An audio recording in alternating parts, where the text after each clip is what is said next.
All right, we are live. Welcome, everyone. We're going to give you a chance to come on in the room. Panelists, if you can find the live on my Facebook page and share it. And let's get this party started. As you all come in, thank you so much. Let us know if you can hear us, see us clearly. We are ready to have this conversation.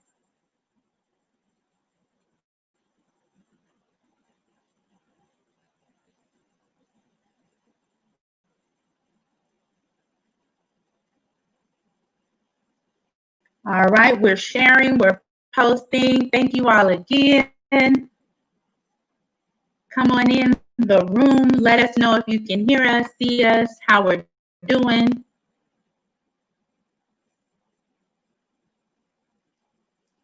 All right.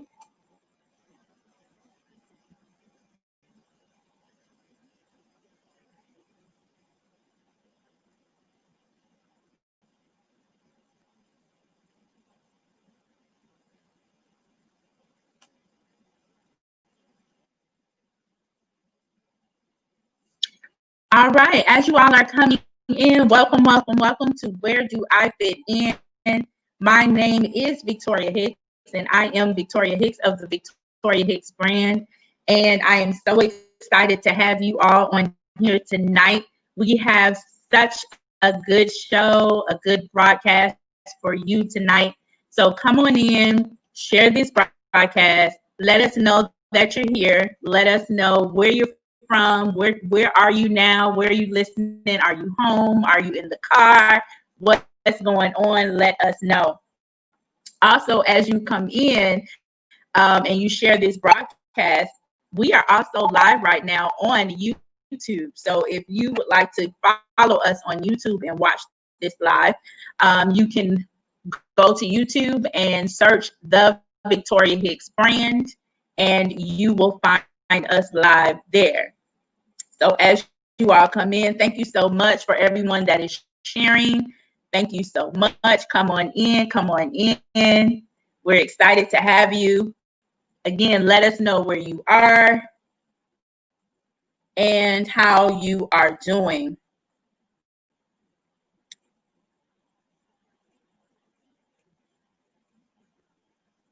Hey, Pastor Regina, how are you?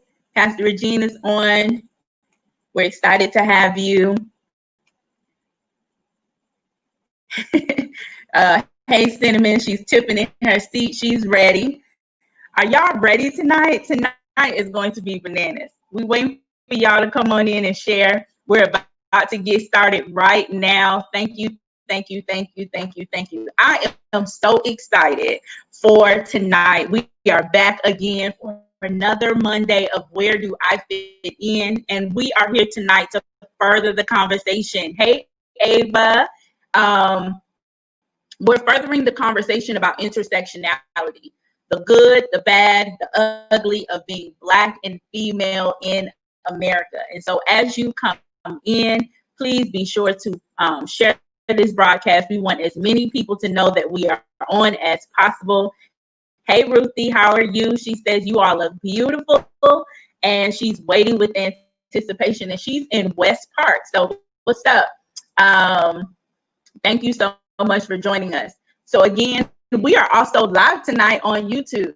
So if you know someone that would prefer to watch this on YouTube, all you have to do is go to YouTube, search the Victoria Hicks brand, and we are live right now. So before we get started, I must say, hey, Miss Johnny, you're in Orlando. Hey, neighbor. I must say that I am so thankful and grateful for all of you all's support since we've been starting Where Do I Fit In every Monday, tuning in. You shared the videos, you've been commenting, you've been in my inboxes, DMing me, and it has been such a pure joy doing this. And one thing that God gave me for this vision is to literally create spaces for Black women to know their purpose, operate in purpose, and live on purpose. And so that's what I wanted to do with the Victoria Hicks brand and the Where Do I Fit In movement. And so that could not have happened without you and your support. So I really, really, really, really, really, really do appreciate you. So again, why are we on here tonight? We're on here tonight because we need to keep having the conversation and pushing the conversation of intersectionality, because apparently people are not getting it. And so we need to keep talking about it. And so, but tonight is super special. Tonight is special. Why? Because this is part 2. You all asked for it, and I was going to push it to September, and it was like, nah, we need this now. And so you asked for it. You asked for this particular panel, the dating as a middle-aged Black female in America panel. And guess what? I asked them, and they all said yes. They are back, they are ready, and they are fully loaded. Okay, it's something about when Black women get together.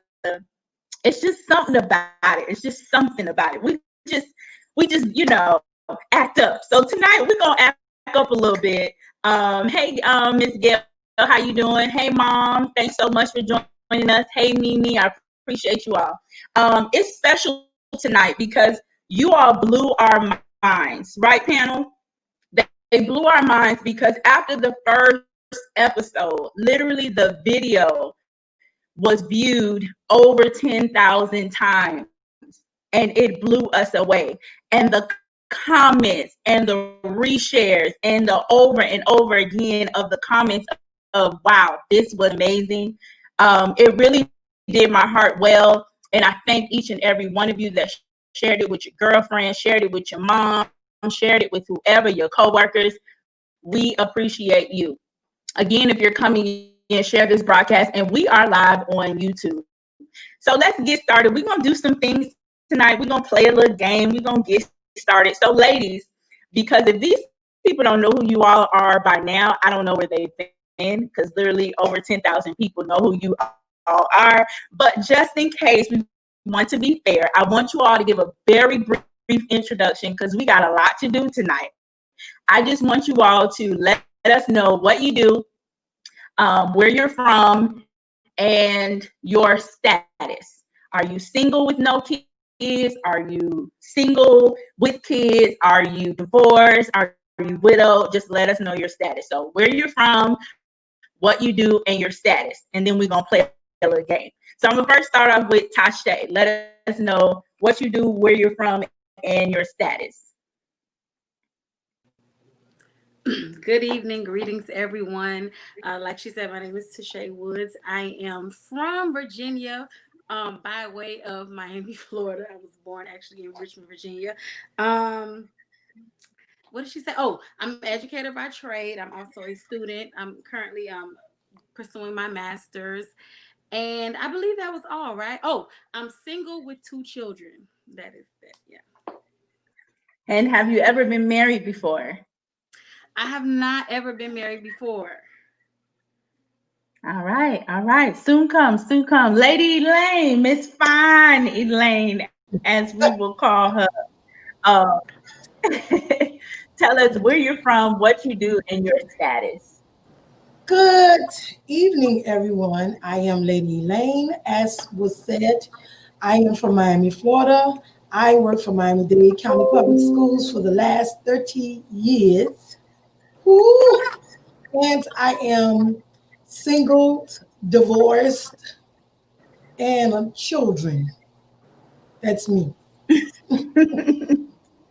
That's good. All right, Miss Davika, who are you? What do you do? Where you're from, and your status? Hello, good evening, everyone. I am Davika Williams, known as Elder Davi. I hail from the beautiful city of Miami. What do I do? I am a Renaissance Black woman. I am a licensed realtor. I am a multimedia personality, and I'm trained to be a Christian therapist. My status: I am happily single and a divorcee. I am a mother of one by birth, but I'm also a bonus mom of two of my late identical twin. You all know me as the Wonder Twin, so you know who it is.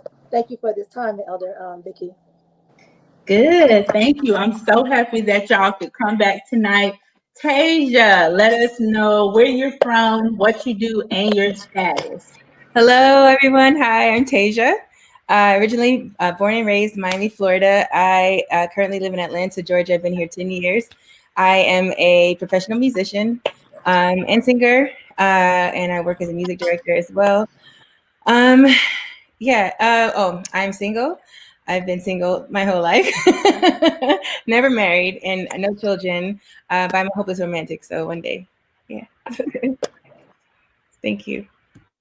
One day soon, yes. So good having you, Tasia. Miss Paulette, let us know where you're from, what you do, and your status. Well, good evening, everyone, and good evening to my beautiful female panelists here, my new sisters, and all that good stuff. My name is Paulette Exile. I am a dental hygienist by trade. I have been a dental hygienist now for the past 23 years.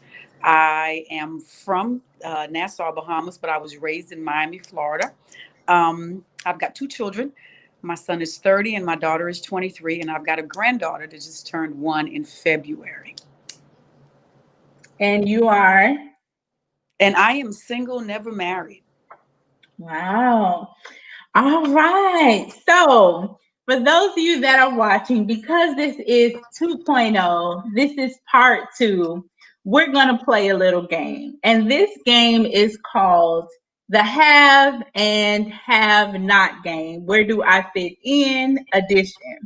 So, if you ever grew up in an HBCU or you've been to a bachelorette party, you have played I have, or have not, and it's been called a whole bunch of different things. But the reason for tonight's game is because a lot of times when we see women and we see them on panels or we see them on television or movies, we assume that they can't possibly have gone through anything that I've gone through. And so I wanted to show that, guess what? Being Black, female, we have a lot in common. So I also, the audience, I want you to play this game in the comments. So here's the rules of the game. I'm going to be calling out a statement. And if you have done this or it's done to you, then you're going to put in the comment have. And I'm going to also make a statement if it hasn't been done to you, it's never been done, you've never experienced that, then you in the comments are going to write have not. All right? Are we ready? All right, ladies. They don't know these questions. So, number one, have you ever been ghosted by a man you liked? Have you ever been ghosted by Oh, a hold man on. you like? Not a man you don't like, because if he ghosted you, you don't care. I'm talking about a man you like. You thought it was something. And Buddy just went missing. I see some halves. Missy Lane, somebody ghosted you? Ooh, okay. I want to hear from Tasha. Tell us a little bit about this story. Oh, I have a lot of halves in the comments. Oh no, Tasha, I want to hear this.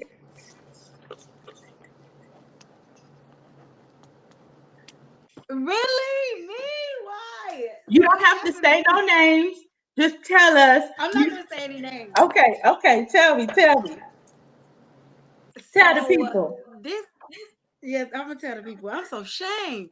Anyway, so the guy, I really like the guy. Like I liked him a lot, and and I don't know what happened. One day, we were talking, and he was like, we would always have these long conversations late into the night.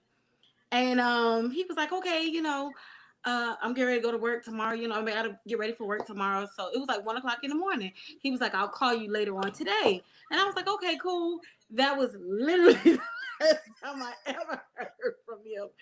Ever. So it wasn't even like an argument or anything like that. He was like, I'll call you later. And I was like, okay, cool. And nothing. Just crickets. It's my story of shame. Yeah. Ooh. All right. I want to hear from Davika and Tasia. And did you play Miss Paulette? Have you ever been ghosted? You have? Okay. Have Um, not. you have not. Child. Okay. Davika, tell us. Clutch Tell us. pearls. Clutch pearls. So my mind went back to the one that hurt me the most. This was like 2006, fresh to Atlanta, just started out seminary, and I got flued out, y'all. I got flued out, honey, to Richmond, Virginia, and everything, right? Awesome. We had this natural chemistry. We were talking for a while. I mean, we were talking, actually, it led up maybe 2005. So we were talking for like a year. So he had this whole weekend. Y'all sped. Had me laid up in the night. You know, when they get flued out, you get flued out, right? You know. So we out in the town going to museums. Girl, we even went to worship that Sunday. I'm looking like, yes, honey. I could just hear them bells. I could just hear the bells. You know, we really had a good energy. Girl, at the end of the trip, he hit me with I think, how you said it. Well, he's like, I think you may be feeling me a little bit more than I may be feeling you, but you great. I just feel like, we might be moving too fast. And I was just like, press brakes. Like, I'm like, hold up. I'm talking about, I'm a hopeful romantic. When I say Brother Man rolled out the red carpet and had this Miami girl feeling like, yes, ma'am. Like, this was a good time. So we kept talking, after that. That should have been the first little red flag to let me know that, that something was coming down the pipeline. But literally, we're talking future plans. I mean, I meet the family and everything. Then he fell off. He ghosted me, girl, and he got married. Then after him getting married, now he still want to try. They still be trying. Those who ain't right still be trying to, connect with you and want. Bro, man, you got a whole wife, okay? You left me. I heard wedding bell. I heard them bells ringing. So that's what happened to me. That was like crazy because it was organic. It was just real natural. We hadn't connected on that level, but we were talking about it. I thought we was grown enough, that we was gonna make it happen. But yeah, he got married on me, y'all. Woo. Been there, done that 2 times. Yes, I ma'am. understand. I understand. Missy Lane, Missy Lane, Missy Lane. Who gonna ghost Missy Lane? She too fine. I know that's right. Well, look at Tasha. Well, we went out. I really liked the gentleman. I thought we were, heading somewhere with this. And we went out to a music event, and it was not church, it's Jesus, to a music event. And he was nice, door opened, and all of that good stuff. And we talked 2 more weeks, and then Wow. nothing. He just disappeared. Just Nothing. in the wind. He was in the wind, but I still was seeing him at different places. But here's what I say to that. I said he wasn't the one. Yeah, that's good. Tasia, You're not. Tasia, what's your story? And then we moving on to question number 2. Boy, mine is embarrassing, I think. We all have them. So it started out with good intentions. My mom actually met this guy and she thought he was very cute. And she's like, you should meet my daughter. And she showed him my picture and she's like, I want to hook you guys up. So she gave me his number. And this is years ago when I was in college. And I called him. He sounded cute on the phone. He knew what I looked like. And we talked for a whole month, like every day talking. I mean, I really liked him. Every day I talked to him for a whole month. And finally, we're going to go on a date. And I talked to him. I lived on campus at UM. And he drove, I think he lived in like Fort Lauderdale or something. I talked to him on his whole way down to Coral Gables. I talked to him while he parked his car. I talked to him while he waited for me and downstairs in the lobby of my dorm. I walked down in the dorm and I see his face change. And he's like, oh, I forgot. I had something to do. And he left. So I posted in person. He left. And then he called me an hour later and he was just upset. He said, I didn't look like what I sounded like. And I was like, but you have my picture. Like, I don't understand. And yeah. So this is in-person ghosting, hey. I don't know what he expected, but and I'm be honest with you, when I saw him, I was just like, oh, But I liked him by then because I talked to him for a month, So and once I like your personality, wait. So he He wasn't even cute? not to me, but I already liked him because I spent a month talking to the man and building up. Like once I like your personality, I'm pretty much sold.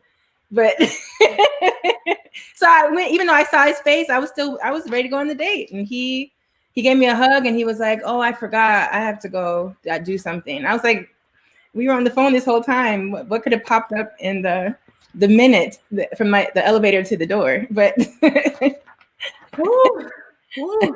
I don't The know. back of my neck getting hot. Lord have mercy. All right. So that takes me to my next question. Have you ever dated a guy in secret because he wasn't attractive? You didn't tell your friends, you didn't tell your family because he wasn't that cute. Okay, good. All right, good job, y'all. Let me see what they say in the comments. Chasney says, throw the whole man away. Okay, Tasia, throw him all away. Have any of you all in the comments? Taylor says that she has dated someone that was not cute. Cinnamon, he wasn't cute, and you kind of held him to yourself. Yeah, I admit I did do that. Nobody knew about this particular gentleman, and he looked like a tree bark. Bless his heart. But he was nice, guys. He was really nice. But praise God, we no longer have to hide. Amen. Number 3, question 3. Have you ever been married and it ended because of infidelity?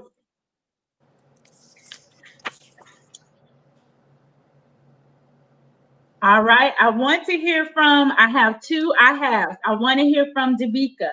How was that experience? Don't go too deep because we're going to talk about it, but how was that experience? Wow. So that experience, it hurt me, because how it happened. Like I always pride myself in this, that I'm not one who's intimidated to be sexually intimate or intimate with my partner. So for me, I just feel like, for a lot of men, they're greedy. I you're not getting denied. Hello, somebody. I'm just keeping it real. I'm not leaving room for Bethany or Shaniqua to come in. So, but in that infidelity is what I found out, that he wasn't being true to himself in what he desired and what he found to be attractive. Even as thick as I was, and at the time heavier, he was into more heavier women. So he really wasn't attracted to me physically. He was attracted to everything else about me, who I was. But when it came to the physical component, we weren't congruent in that area, and it broke me. For a while, I had to really go through that, because as a curvy plus size model, professional model, that was the first time I was with somebody that desired someone bigger. My issue was always the guys who were into me always like the little smaller, buxom women. I got hips, but I'm not blessed like some of my other panelists here. They all stacked right in the back. I'm curvy and beautiful, whatever, but he liked a more stacked, fuller woman, and that became a problem. So that was the final match, nail in the coffin, that made me say, I can't do this. Yeah. Wow. I'm so sorry that you had to go through that. We're going to talk about how you become unstuck after a lot of hurt and pain in a relationship. Miss Elaine.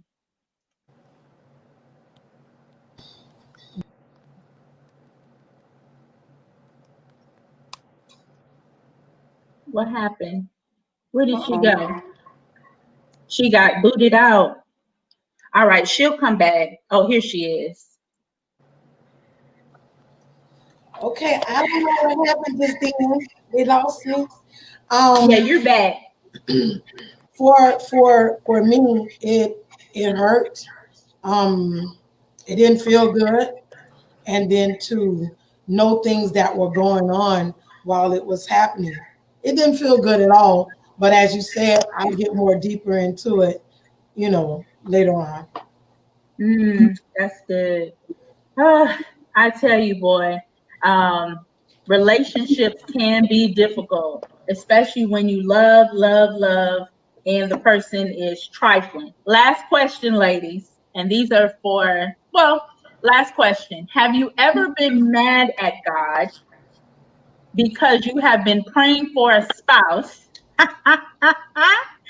and the man of God ain't show up yet? Have you ever got to a place, my Lord, if you in the comments, have you ever gotten to a place where you like, Lord, what's going good? What's going good? Miss Paulette, let us know about your anger towards our Heavenly Father. don't, don't say it like that. Now I'm scared.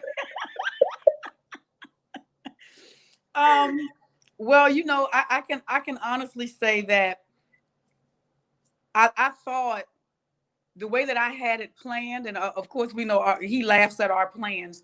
I didn't think that I would be 50 and single, never married. You could have never told me that when I was 25 years old, because I just knew that I was the cat's meow, and I was just gonna have to beat them all down and say no like 50 times before I really said yes. And it just didn't happen that way. And so when I went to God and I complained, I had a Job moment and I complained. And he did me just like he did Job. He really did. I mean, he got me together real fast. He literally told me, did you fling the stars in the sky? And did you tell the ocean where to stop? And he got me together. And he said, I know. And that was one of the reasons why the staple scripture for my life is Jeremiah 29:11. And he said, I know the plans. I've not made you privy to them, but I know them. And if you trust me, then you'll trust the plan. So I don't have to share that with you. That's where your faith comes in. He said, and the more faith you get, the easier it is to trust my plan. And so I started, instead of focusing on wanting to be married, I focused on increasing my faith, because there's not a thing that I've asked God for that he's not done. There's not a thing that I have gone into prayer for God, if it was in his will, that he's not done. So I knew then that it had to be a reason why I wasn't married yet. And it took me all of these years I know it now, but it took me all of these years to figure out why it didn't happen. And there was nothing wrong with me. It was just God wasn't ready for it to release that person to me, nor was I ready to receive that person. Because it's easier for us to say that he hadn't been released. It's harder for us to say that we weren't ready for it to be released to us. And when I got to the place that I knew that I wasn't ready for it to be released to me, that's when I started doing the hard introspection and the hard work on myself, so that now I know when I'm ready, then it's just going to happen just like that. That's so good. If you trust me, you'll trust the plan. One thing that God, Holy Spirit, has really been getting on me about is a lot of times we know him as God, but we don't allow him to be Lord over our lives. And if we allow him to be Lord over our lives, then that means he should be Lord over every area. And he knows what we need and when we need it. So, whew, Jesus. We're going to get into that. Ava asks, what if the plan is for you to be single, Miss Paulette? What do you have to say I to was just that? getting ready to comment to her. Well, you know what? I don't receive that.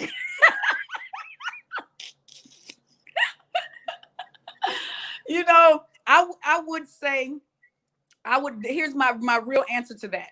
If it were not for the fact that God has done so much work on my heart and has given me a heart to love and a heart to forgive, then I would believe that I probably would be single forever. But I believe that because he's done so much work on just creating a clean heart, and because I'd gotten a stony heart for so long, because you're single for so long, and it's not so much bitterness as much as it is, I'm just stone hearted. So I'm not bitter, I'm just stone hearted. Like, I just don't want to be bothered, because I just don't have the energy to put into another something that doesn't work. And so when I got past that and he started to really delve into really healing my heart, I don't believe that we serve that kind of a God that would heal my heart just to keep me single. I believe that he healed my heart so that he could prepare my heart for the person that was going to love it properly, and so that my heart could receive the love that was going to come. Amen. That's my prayer for you as well. And I believe that the work is not Ava said that that wasn't directed to you. You are someone's wife. But I do believe that the work must be done. And when God does that work, he prepares us to be loved. Because Lord knows, before I met John, there was such a working on my heart. I mean, and it was painful. I think it's more painful to heal than it is to actually experience the pain. But we're going to talk about that right now. So, our first part of this conversation is loneliness while waiting.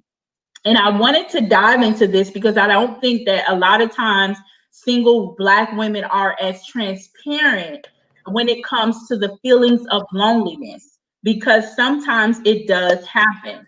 And so when I was reading an article, I'm always reading things, especially before these conversations. And there was a recent survey done literally last year before COVID, where 1,000 Black female Christian women were surveyed about their feelings of loneliness, and there was, the results were 40% of them admitted to feeling lonely majority of the time.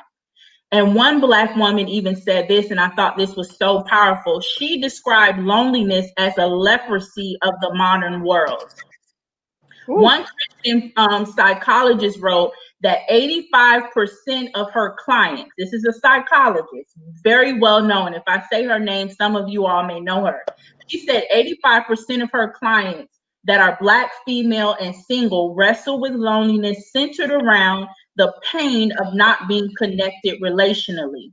So, panel, do you wrestle with loneliness? And if so, what do you do on those days when you feel the loneliest? Because there are women out there that are listening that are like, I'm sick of this and I feel lonely. What do I do to get past that? Does anyone want to go? You can let me know if you want to chime in. I'll go. Go ahead, Miss Paulette. Um, the first thing I'd say about loneliness is, as with all emotions, I think we as women need to learn how to control them better. We need to really get a handle on our emotions, and it's not. And once we realize that it's not really our fault, it's our makeup. This is how God created us, but He also gave us self-control. When you've got the Holy Ghost, you've got temperance, and temperance is self-control. That means that you reel yourself back in. You shouldn't have to need a tribe of people to reel you back in. You know when you're out there too far, and we all need that gauge, that internal gauge, to when we can reel ourselves back in. And that internal gauge will help you during those lonely times, because most women, when you are lonely and your loneliness really gets to the point to where it starts to just, you're submerged in it, you make poor decisions.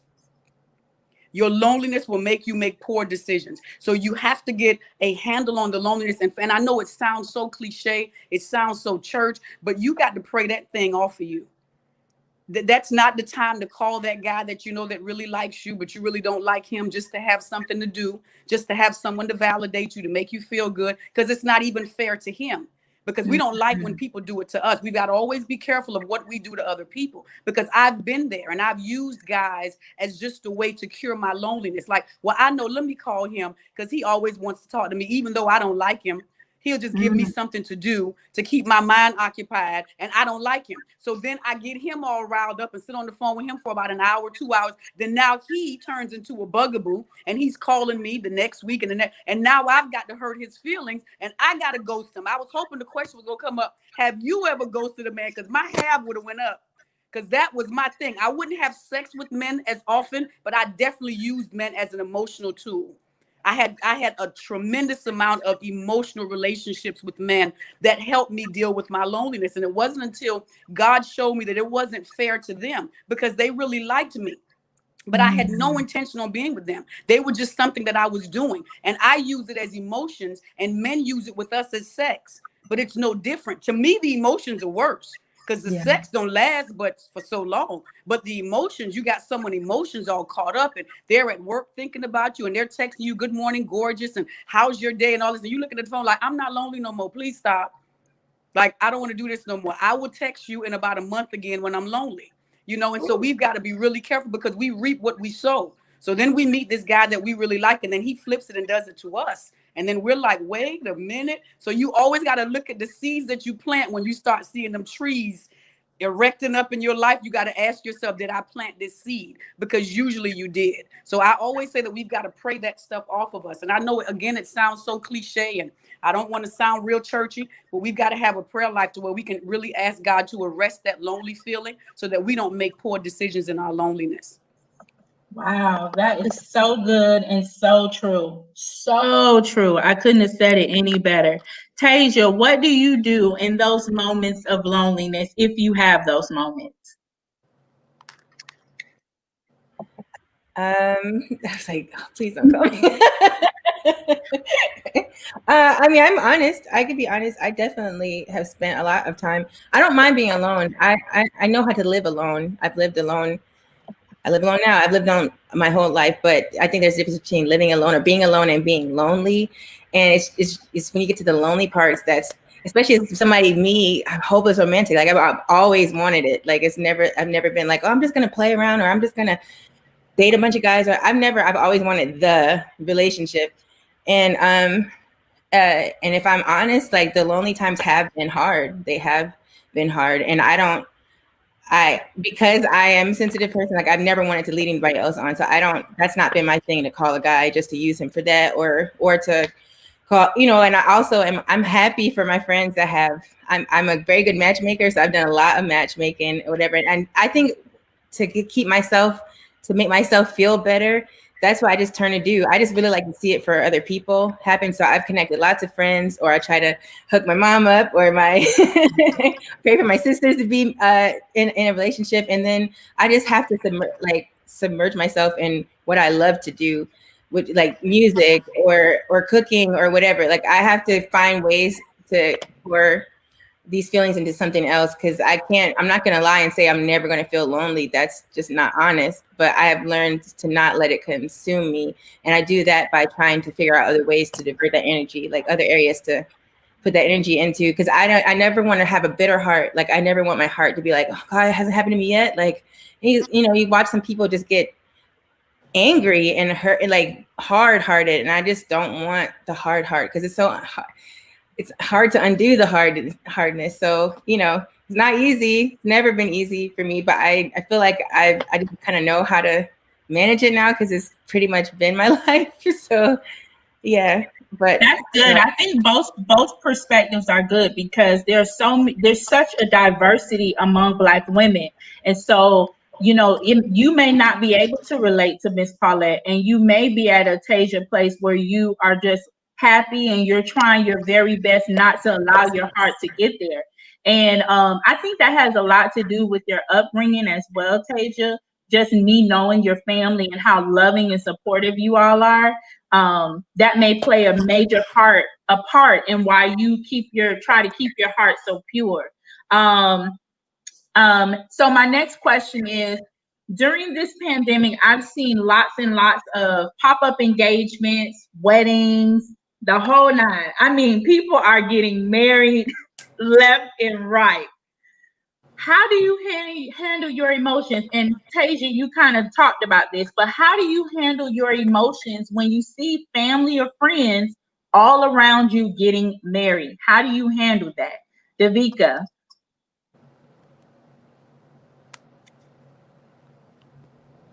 For me, I genuinely I love it. Like I'm actually be looking for them. Like my whole timeline for real, that is my timeline. So I'm like, yes, God.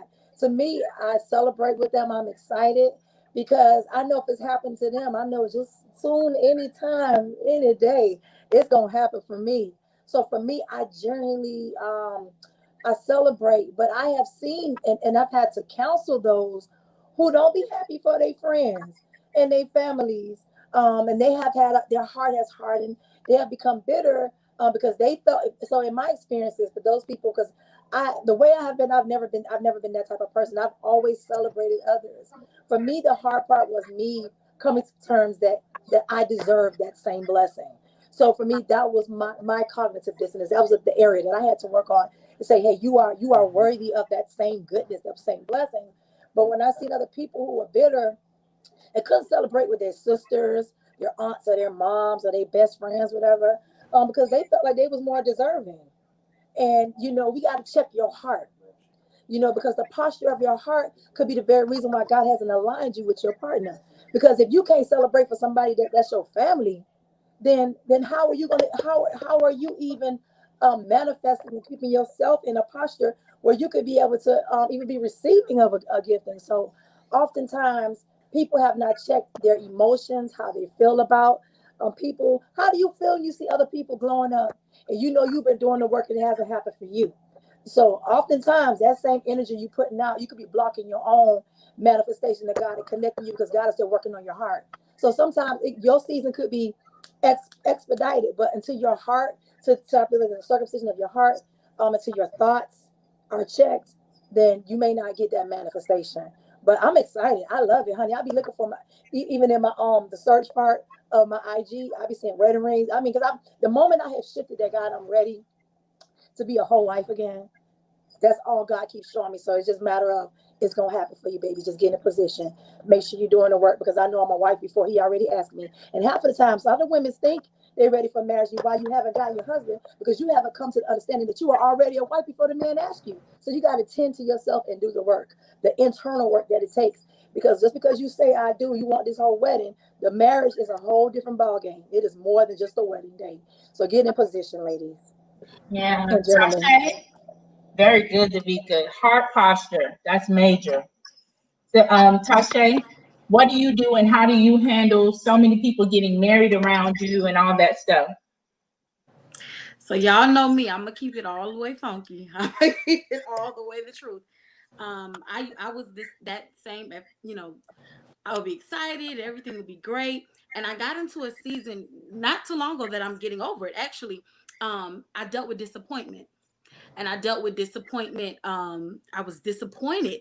I was upset. I was disappointed about where I was. I was upset with God. I dealt with disappointment really bad. And I remember even calling Victoria, and she was like, "I just see you in the spirit." Like kicking things over, like having a whole temper tantrum, and that's really where I was. I was literally like, I was having a hissy fit. And when I would see people where I was, this person that would rejoice with people all the time, I would just like I would always watch proposals on Instagram and stuff. I would find myself, I didn't want to see it. Wedding videos of I didn't want to see it. I was able to still rejoice with my family and my friends just because that's what I was. But deep down inside, I was disappointed, and I would see other people, and I'd be like, Lord, like you could have did that for me. If you could do it for them, you could do that for me. I was so disappointed. I was disappointed, and disappointment, it will take root, and you'll end up bitter. So I had to really get a hold of that thing, when I started to really realize and I started to recognize, and I was like, I had the same affections that I would have for God when I thought about him. I didn't feel those things anymore. I didn't sense those anymore. And I was like, okay, and it was a compilation of not just relational things. It was things that I was dealing with in my vocational life, everything. And I was disappointed. And the relationship thing was just like the icing on the cake. I was just so disappointed. And so for people that are out there that are disappointed, like Miss Paulette said, we have to get in control of our emotions. I remember also Victoria telling me one day, Tasha, you let your emotions control you too much. And it hit me like a ton of bricks. And I was like, yeah, because I pride myself on being so strong. And so, and I'm like, I'm allowing fleeting feelings to actually control the way I move about in life. And so at that point, I said, okay, I need to take control of how I feel when it comes to other people. And if I can't rejoice and be sincere about it, because I can easily hit a congratulations on Facebook. But if I'm not sincere, if it's not really within my heart, then I need to check myself. And that's where I had to come to. And I would recommend, if you're feeling disappointed like that, not only check, the relational things, but check those other things that you've been disappointed about, that you've allowed to grow and to fester. I love it. I love each and every one of you all's transparency, because this allows women that are watching and that will watch later, like, oh, I don't have these feelings by myself. Because there are some women who are at the place where Miss Paulette is. There are some women that are right dab in the middle of feeling disappointed. Life can disappoint you, and sometimes the disappointment can keep you stagnant. Literally, it can hold you hostage if you don't know how to break it off, or if you don't have people in your life that say, baby girl, you're way much better than that. You're not going to let this, you're not going to let that keep you in that place. I've seen women stay in that place for decades. And it shows up in their face, it shows up in their body, it shows up as disease. And it is so important as women that we learn how to not let our emotions run our life. It's like so bad sometimes in the Black culture. We get the bad rap of being the angry Black female, but a lot of it is the residue of us not having our emotions intact. We just pop off whenever we want to, and we have to get those emotions intact. I mean, some people try you and you have to do that. I mean, but I'm just saying, it can't be every day, all day. We got to grow from that. Get a hold of your emotions. It's very important. All right, so we're moving on.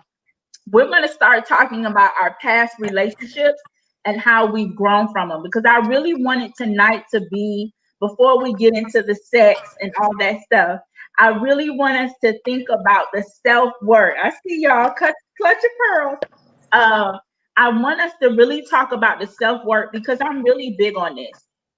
I'm no therapist and I'm no expert, and in 2 weeks, next week we're gonna have therapists on here. But I meet so many women my age who have literally allowed one relationship to destroy their life. And they keep going back into a cycle. They won't learn the lessons. And then they're like, well, why can't I get a nice man? You keep attracting the same type of man. You keep allowing the same type of negative, toxic patterns to enter into your life. But they don't want to do the work. And it costs time and energy and prayer and fasting and isolation and seclusion for you to do the work so that you can be a healthy you. So, ladies, I want you to think back on your last serious relationship. What did it teach you? And did it scar you? Let's talk about it. Let's help the people tonight. This is part 2. They didn't come here for no little tinkle. They came here to get free. All right. Think back to that relationship. What did it teach you? Because the next question I'm gonna ask is gonna really require you to be honest. Who wants to go first? Missy Lane, then Tasha. All right, let's go. Missy Lane. Okay, my last relationship was, I was married I was married to a gentleman that was, I found out, during the dating time, he wasn't honest about his age. But then when we got ready for the marriage license, I found out that I was 4 years older than him. So, and we were already downtown getting ready to, on Flagler, getting ready to sign a little paperwork. But that particular relationship taught me to be patient. It taught me to not rush into things because I'm trying to please people or please religion. Yeah. What it taught me is that to make sure that I see all of the things that are good, see all of the things that are bad, not just look at one side of the picture because I want this man. And because I'm tired of being lonely and I'm tired of being by myself. Because with that, what happens is when we wind up in those relationships, we could say that we single all we want to, but we're not available. We could say we single all we want to, but we still not available. we're not available mentally, we're Mhm. not available emotionally.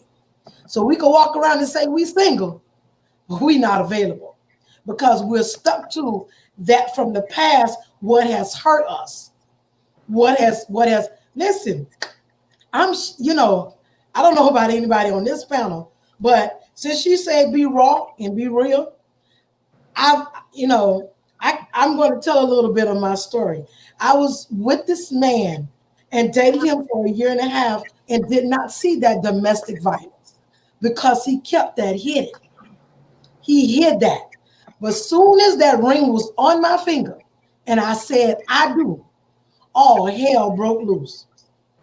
All hell broke loose. And let me tell you another thing. We as women, we have to lay it all on the cards as to who we are, what we do, what we're about, because what we do is we hide behind who we are. We don't want to tell them all the good stuff. Yes, baby, honey, I snore. I'm going to put it all on the line. I don't, but I'm just saying, we gotta tell it all. We have to give it all. Don't sugarcoat nothing. That stuff, it hurted me. I could have lost my mind because why? Here is the man that I am love. I love. Here's a man that I am in love with. And what does he do? Have 3 babies during our marriage. Not one, Ooh. not 2, but 3 during our marriage. 3 babies during the marriage from 2 different women. Yes. Yes, ma'am. And let me tell you something. When I don't want to sound all religious, but when you pray and you go before God and you ask the Lord to show you some stuff, baby, when the Lord showed me that woodpecker wasn't being wrapped up, when he showed me that woodpecker, don't touch me. The Lord showed it. Don't touch me. No. Don't put your hands on me. And let me tell you something. That was the most hurting thing because here I am. I love you. You go and have 3 babies, but you beating the hell out of me. You done knocked me unconscious. You done dislocated my shoulder. You done busted my eardrum. You done snatched one of my good wigs and threw it out the window because you mad. Not But let me tell you something. But when you know who you are, when you know, baby, you wasn't nothing when I got with you. I made you. So I can hold my head up and keep on moving, baby. Because why? You going to suffer for what you did. You'll suffer for what you did. Yes, that hurt. But here's what I realized. I ain't had no business with you no way. Because you ain't the one God had for me. And I'm done. My Lord, today. Thank you so much, Elder, Bishop, Evangelist Elaine, Fine Nelson. I appreciate your transparency because we don't see the signs. For those that are younger, 20, 30, listen. Listen to the wisdom because Missy Lane unfortunately went through that, so we don't have to.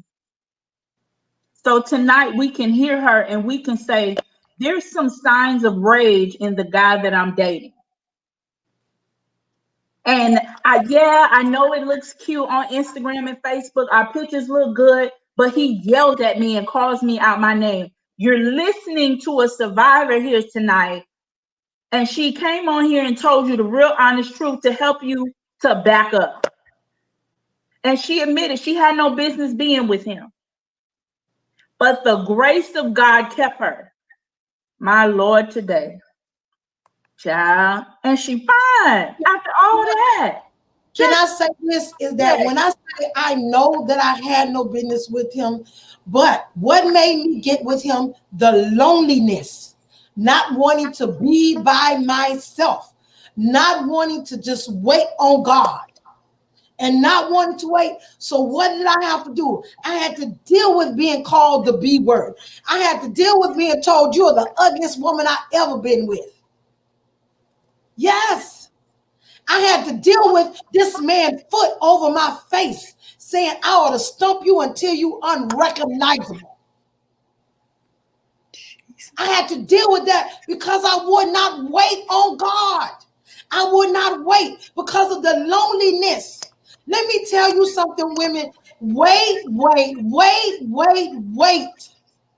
Wait, I say wait.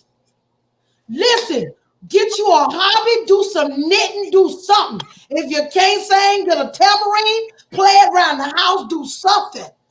But wait on God. I am telling you, this man, listen, get the book, The Hidden Rage. But this man, he came home one day. Oh, I just want to take you out on a date. We go out. He put me in the car. This man literally takes me on the beach. If anybody know about 79th Street Causeway, where the little beach is, pulls over there and pulls me out of the car. Come on, I want to love on you. And knocks me down to the ground and start beating me because somebody in the street told him about somebody I used to date, and I can't even remember that I dated him. Then put me back in the car. Put me back in the car and then start driving, stopped in the middle of 79th Street and Biscayne in the front of cars and say, I'll kill you in this car because I did not want to wait on God. So that's what I wind up with. Wait on God. Listen, baby, you got to pass by that mirror and say, I'm gorgeous. I'm cute. So whatever God has for me, he going to know that I'm gorgeous. He going to know that I'm cute. Loneliness will make you pick up a dog. My Lord. My Lord. Woo. My Lord today. Just breathe. That's good. Loneliness. Ava said, loneliness will lead you right into the shadow of the valley of death. And that's what I wanted to talk about because I know so many women, they're at their wits' end. They're like, I ain't waiting no more. I'm tired of it. I'm tired of waiting. And I'm just gonna go and you heard it from the mouth of a woman with some wisdom, some godly wisdom. Wait on the Lord. Wait on the Lord, wait on the Lord, wait on the Lord, wait on the Lord. So my next question for you all is, my Lord, today, have your way, Holy Spirit. When we look back on our relationships, what was the healing process like to get us to a place? Tasha shared a little bit about her experiencing disappointment and her really having to let go of that. Misty Lane, you can also share for Davika, who's experiencing infidelity in her relationship. What was that healing process? Because when people look at you, Davika, you're strong, you're excited, you're happy. That didn't just happen. There was some work that you had to do. What did that look like? Wow, the work is the work. I want to say something before I get there. Just thinking about y'all. I'm talking right now. I'm talking right now. So when you had asked us, what did your last relationship teach you, right? What happened, right? So for me, number one, I had to understand that I had to do a self assessment. So ladies, I'm going to share what I went through so you can understand how I got back to me in the midst of the brokenness and the hurt. So what I had to look at my adult relationships, I had to look at the common factors of the mate attainment and attraction. What aligned me to my ex-husband, to my son's father, to my last 4.5 year courtship that went nowhere.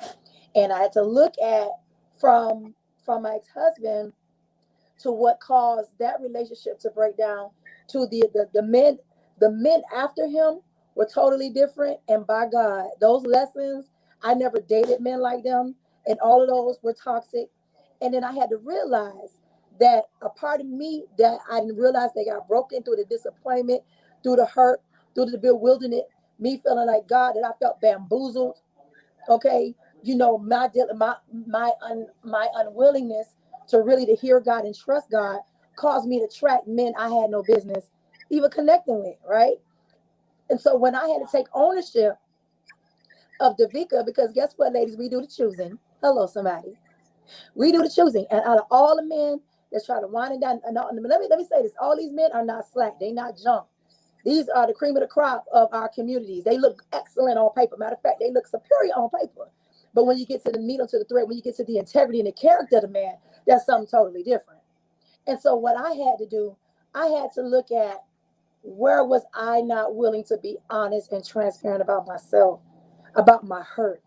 Because for me, it was so easy to like smile through it, just kind of be laissez-faire because I don't like negative energy. But me not wanting to deal with what hurt me is what caused me to keep attracting men who will hurt me. And so when I got to the place of some good therapy, even as a therapist, hello, get in front of somebody in our Black community, guys, we have to get over this stigma that you crazy if you go to the doctor. Half of the time, all you need is a professional person who is skilled to listen to what you're saying and what you're not saying and help you to bring forth the refracted mirror in your life and to get you to deal with you. Oftentimes, people don't want to deal with their stuff, but until you deal with you, you're going to continue to replicate the same toxic, broken relationships, stuff that even happened even from your childhood.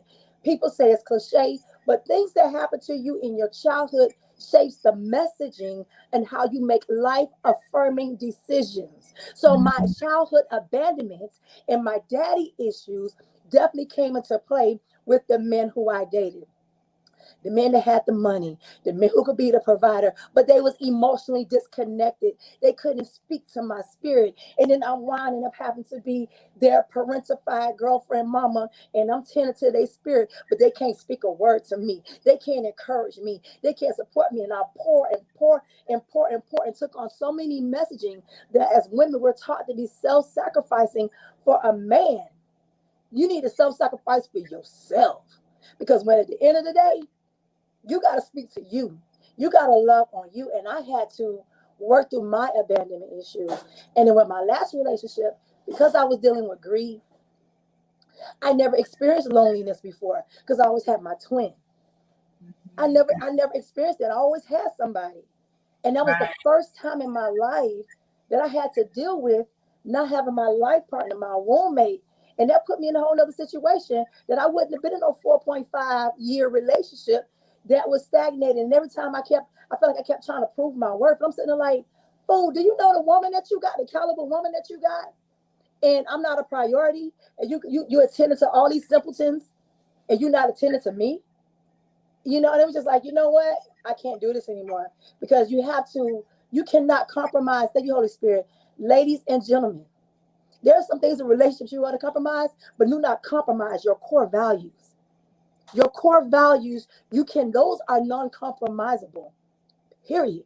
Because the moment you start compromising your core values, that's when you get in abusive and toxic, crippling, scarring relationships, and you get caught up in the strongholds.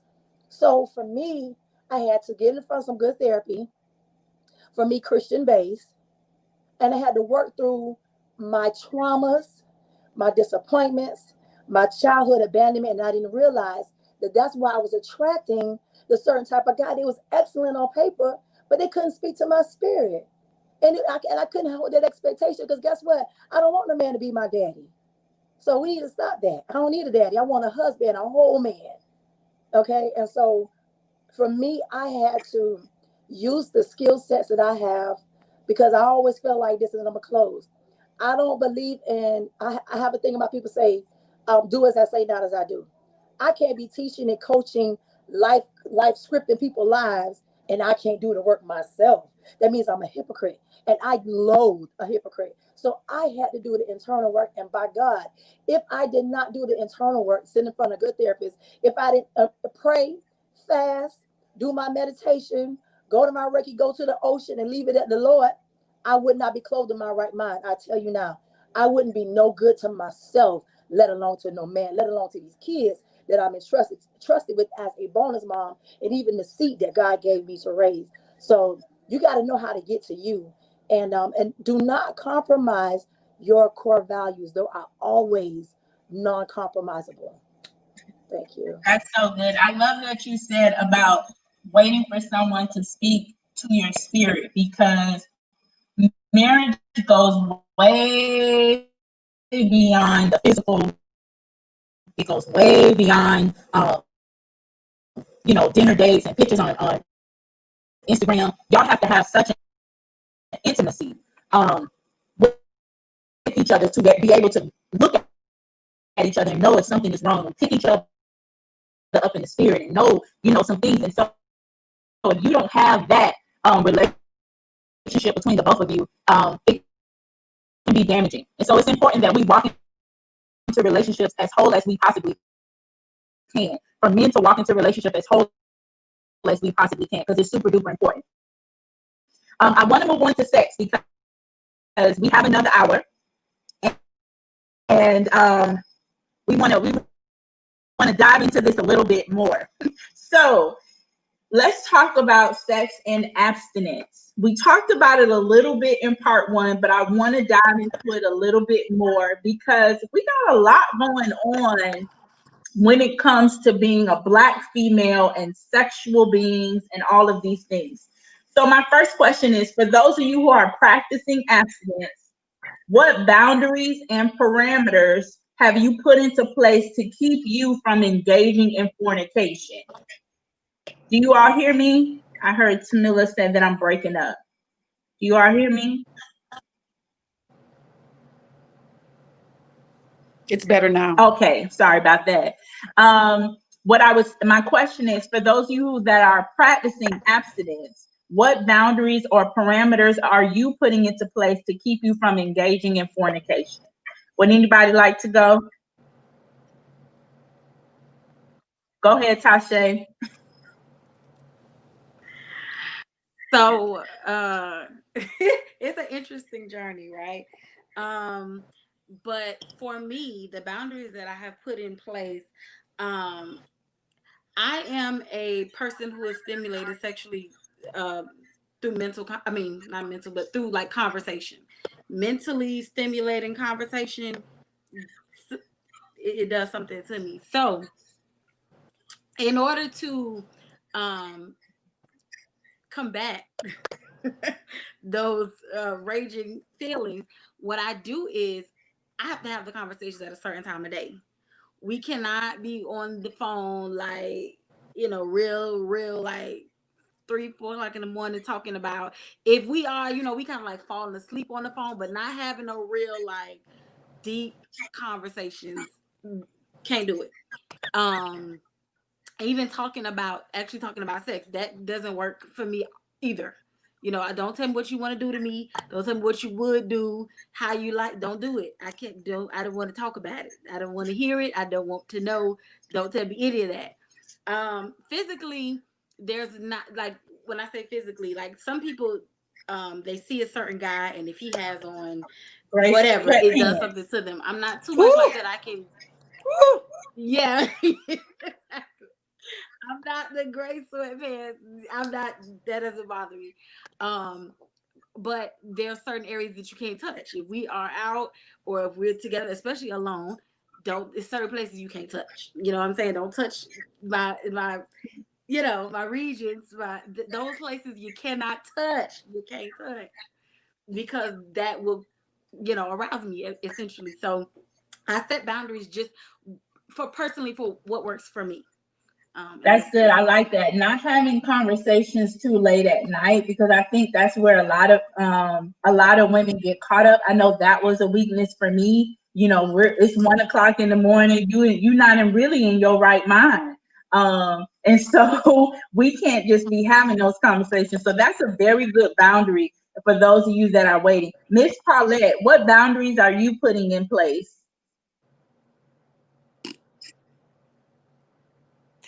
Help the people. Well, one thing that I can say is I have had the I don't know if it's the pleasure or the dishonor of being able to mentor quite a few young women. And I think, and I always tell them that they have to delineate between the two, between abstinence and being celibate. The two words are not synonymous. Celibacy is a gift. And people that are celibate have never had sex, and they've taken a vow of celibacy, and they're never going to have sex. These are monks These are priests in the Catholic Church. So you have to be careful the moniker that you put on. If you don't know what it means, you can't live up to it. So if you've ever had sex before, you cannot be celibate. You can be abstinent, you can abstain, because in abstaining, that means that I'm not doing something that I used to do or that I've done before. So you're abstaining from it. You're not celibate. So I always want, to clear that up, because you always hear people say, I'm celibate. No, if you have a baby, you're not celibate, daughter. You're abstaining. Amen. So I found that some women that their intentions are pure. All right, let's go here. Their intentions are pure, and they're not abstinent because they don't like sex. That's not why they're abstinent. They're abstinent because they've made up their mind that they don't want to have any more meaningless sex. Right? So it's not that they don't like it. It's not that they don't know how to do it. They don't have a sex issue. It's because they really made up in their mind that they just do not want to share their bodies with someone else that's not their husband or not going to be their husband. And they've made that clear in their mind. Now, the thing that women have to make sure that they do is they've got to convey that to the men that they're courting or dating, and they've got to stick to their guns. Mm-hmm. Because when you say that to him, if he leaves, you can't change your conversation to get him to come back to start talking. If he walks away because you say that you're abstaining and he leaves, then that's okay. But you cannot go back and say, well, why? So that means that you're not man enough to wait. And you have the choice to say that you're abstaining, and he has the choice to say he doesn't want to. That does not, and women do it. I've had so many people. That is so shallow of him. Like, no, it's not. That's his truth. Your truth is that you want to be abstinent, and his truth is that he doesn't. Would you have preferred him stay and lead you on into believing that he's going to be abstinent with you and then sleep with other women? Or would you rather him be honest with you and say, you know what, that's just not where I am. Hey, listen, God bless you and keep you is my prayer, but that's not where I am. And you let him move on. Then the other thing is women can't send mixed signals. So you cannot tell a man that you're abstaining and then send him a sexy picture. All right. Can't do it. It's tight. It's tight. You cannot have sexting conversations with him and tell him that you are abstaining. And then when he comes at you with something sexual, now you want to back him into a corner. You're not respecting my wishes. No, you're talking out of both sides of your mouth. So you've got to let your yays be yays and your amens be amens. You got to know where it is that you stand. And then if you know that you're abstaining because you want to wait for the right person, not so much marriage, you've got to be honest about that as well. You've got to be that's why this is the whole being honest with yourself thing. The worst person that you can ever lie to is yourself. You can lie to a million people, but please don't ever lie to yourself, because if you know where you are, is I just don't want to have sex with just anybody. If we talk for like 6 months or so and he seems like he's the one, I'm open to it. It's something that I may do. But if you really are waiting on marriage, then you've got to be honest about that as well. Because if you're not honest with you, you're not going to be able to keep the vow to yourself. And most women that I've met that are abstaining are not abstaining for marriage. Let's just keep it 100. They're abstaining until the right guy shows up with the right feelings that come along, that have the right conversation, that's the right pedigree, that is marriage material, and we're going to move into that area of marriage. But I don't mind testing to see what it's like before I get married. All right, so because if you and I think that the church has done, I know we probably talk about this later, but the church has done a poor job, because sex is not the sin. That's not the sin. The sin is outside of the sanctity of marriage. That's the sin. So when you put in women's heads that sex is the sin, now you got a bunch of married women that have sex issues, because now their husband can't do this, he can't do that, don't touch this, don't touch that, that's dirty, that's nasty, because you made them believe that sex was the sin. The sin is outside of marriage. It's not the sex. And so we've just got to be honest when we say that this is what it is that we're doing. We've got to make sure that we're solid on what it is that we say, We have to be solid on what it is that we mean. And we've got to make sure that we convey that to men. And I don't think that it should be an immediate conversation, because I don't believe that if you meet someone within 2 weeks, y'all should be having a sex conversation anyway. That's just me. I don't believe that you should know whether or not I am not having sex after knowing me for 2 weeks. Why are we talking about sex? There's got to be more we can talk about. Let's talk about how many masks you got in your car and how mad you are when you walk into the store and you leave the mask in the car. You got to come back and get it. And how many? Let's talk about some of that other stuff. We'll get to this sex stuff eventually. But if we're already talking about sex, I already know where this is going. And we've got to, again, be honest with ourselves. When these conversations start, you have to ask yourself, is this something that I really want to do? That's why I tell y'all, I'd have held up that ghosted sign quick. Because I have very, I don't know if it comes with age, it may. Maybe Mr. Lane can meet me on this. You get to a certain age and your tolerance meter doesn't go up very high. So whereas when I was in my 20s and my 30s, even my early 40s, I could talk to a guy that had all of these things going on for a little while. Now, I probably can't talk to you for 3 whole days. I know that's how long it took Jesus to get up, but I don't think I have 3 days to waste on idle conversation with someone that I know it's not going anywhere. And I asked God for that. That was something else I asked God for during my healing process. God, give me discernment so I don't waste no more time. Give me discernment so that I don't waste any more time, because time is winding down, like the old folks say. And I don't have time to waste. In my 20s, I can waste a year, 2 years with a guy, 3 years with a guy. I can't do that anymore. God, I need you to give me supernatural discernment that if he say hi the wrong way, nope, you're not the one. I want to be like Samuel when he went to go anoint the king. Is there another? There's got to be another, because these 7 ain't it. Where's the other son? The one, go get him. That's how I want to be. And that's how God has done it. So I'll talk to someone. I even know people that I wouldn't even give my phone number to. It's just not even worth that. And that first interaction lets me know it's not even worth it. I don't want to wait. And I always put, I don't want to waste your time.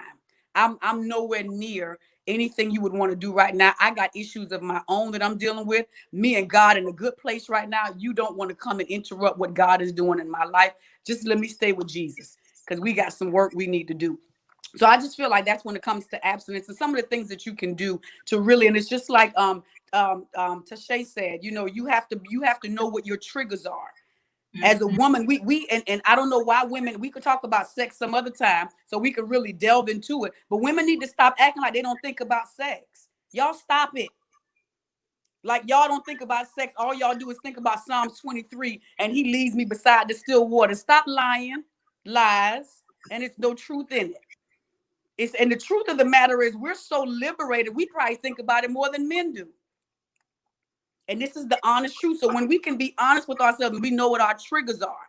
I don't want to talk to you late at night. Please don't call my phone late at night. I don't want to go anywhere with you at night. Don't take me nowhere that's playing live music, because something about live music and ambiance. And no, just take me to a roller skating rink or something. I don't want to go nowhere that has nothing to do with romance. Don't, because I'm a romantic, and don't do that. Don't buy me no flowers. I don't want to do none of that. Let's just keep this. I'm your friend. I'm your home girl. Let's talk about basketball and COVID-19, because I know what my triggers are.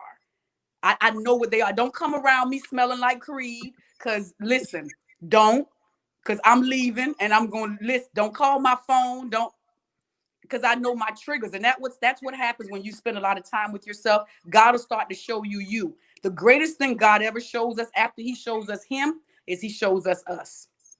So That's so good. I just had to get that amen out. Can I hear you get that amen out? Amen. It's so Come on, good. Creed. It's so good. It's Ooh, so that rich. pheromone. It's so rich. Okay. Pheromones of cologne. Okay. All right. Woo. I'm Okay, over I'm back here. on mute. I'm like, yes. So my next question, then we're gonna talk about it. Can you still be sexy and abstinent? If so, how do you handle yourself in conversations and on dates with men who flirt? Because a lot of my friends, the guys flirt with them and they are not sure. And Miss Paulette, you touched on a little bit, but how do you handle yourself when a guy is flirting? Like, because a lot of my single friends, either they don't recognize the flirting or they deem it as like, what he and in my head I'm like, girl, I want you to calm down just a little, just a little. How do we handle this? Tasia, how do you handle someone flirting? Are you tensing up, Tasia? What can you handle the flirt? Can a guy I'm call both you? those girls. I'm both the girls. I'm either the girl that I don't see it, or I'm the girl of like, oh, we're getting married tomorrow. Like, I don't know. It's I can I be honest? Yes. I think I like to say, oh, I'm hopeless. I'm hopeless romantic, but I feel also that has probably been a lot of my problem, because I think in my overarching like desire for like the romantic story, it has allowed me to overlook things that I should see, like, oh, and I definitely must Paulette, man, that smells good is hard for me to resist. I'm with Touche. Like, if you talk to me really, if we can talk all night, I'm hooked, but that also might allow me to, like, there's this one guy I knew him when I was young, and then we met again when I was a little bit older. I really liked him, and I thought we were in a relationship till I realized he had a girlfriend, a whole girlfriend. I kept trying to figure out why this guy's mom didn't like me. It's because I was the other woman to the mom. And I didn't know that. She would not like me. And moms like me. I'm a likable person. And this mom just never wanted to be nice to me until I realized, oh, this is why. But I'm like, oh, he writes poems and he says nice things, and I like the way he looks at me. I don't know. That's why I've been like trying to teach myself like to not miss the signs. I think I could admit my fault, and as much as it's good to be like hopeful and waiting and, oh yes, it's going to happen, I'm with the story, it also allows you to kind of just glaze over what, like, the glaring signs. So usually when a guy's flirtatious, I have learned to be like, is it for real? Are you really flirting with me or not? I don't know. I feel like I just rambled. Sorry. No, you're good because you're not alone. You're not alone. And I ain't gonna call my sister out, but you are not alone. And even my friend Mimi is on here. She's like, I don't even recognize when they're flirting with me. And I have been with her out places. And I'm like, Mimi, the man was still trying to get your attention. And she's like, what? Huh? Who? What? And I'm like, oh my God. Oh my God. I need you to pay a little more attention. Not out here looking, but I need you to just pay a little bit more attention. And because men have to also feel as though that you are receptive of them, because approaching a woman is scary for a lot of men. So the fact that they, stare a little longer or whatever, they're trying to say a little funny joke, and y'all don't be paying them no attention, and y'all have to pay them just a little attention. And then when you pay them attention, you allow discernment to let you know if you should continue, right, Miss Paulette? Give me a thumbs up. Yes, but you at least got to Loosen up. yeah, just loosen up a little bit. I'm just saying, Tasha, what's going on? You all right, Tasha? I'm just saying. I'm not good at that. My Tomiko says my friends say they have to teach me how to flirt. This is a lie. When I tell you when I say 90% of my single friends, they are struggling in this area. So even when they meet a guy, they don't even they literally call and ask me, okay, this is what he said. What do I say next? And I'm like, what? Victoria, let's do a show on the art of flirting. Yes, we have to, because my guy friends are like, man, I tried to talk to her and she just was like, hello. And I'm like, oh my God, y'all, we have to do better. Can I tell you all a funny Go story ahead, Miss Elaine. with And then we go into my thoughts. Go ahead. girlfriend? We were at a wedding, and this gentleman walked over to my girlfriend, who's getting married. She is married. She is married. He walked over to her and said, I really enjoyed you tonight. She was like, oh, thank you. He was like, yeah, I really enjoyed you. You're so beautiful. And she was like, oh, thank you. Okay, then. And then he gave her a card. I looked at her. I said, what did you say? What did you do tonight? You sat in this chair. The man was flirting with you. I said, you weren't the bride. You weren't the bridesmaid. All you did was say here. This man is flirting with you. They do little signs and everything. Now, some of these little signs we just have to pass by. Because, I wish I had to pass by the one that told me you overlooking your husband. I wish I had to It's pass by it's that so one. good. We're going to talk about the how the church has caused a lot of Black single females to be staunch, uptight, and just Woo. inability to just even have a conversation. We're going to talk about it. But before we move on, we're still talking about sex here.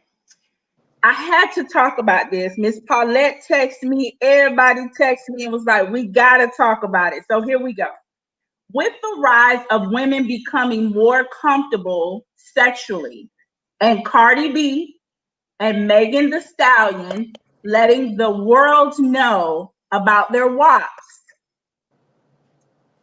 how hard is it for a Black Christian female to maintain her class and decorum in a world full of thoughts? Woo.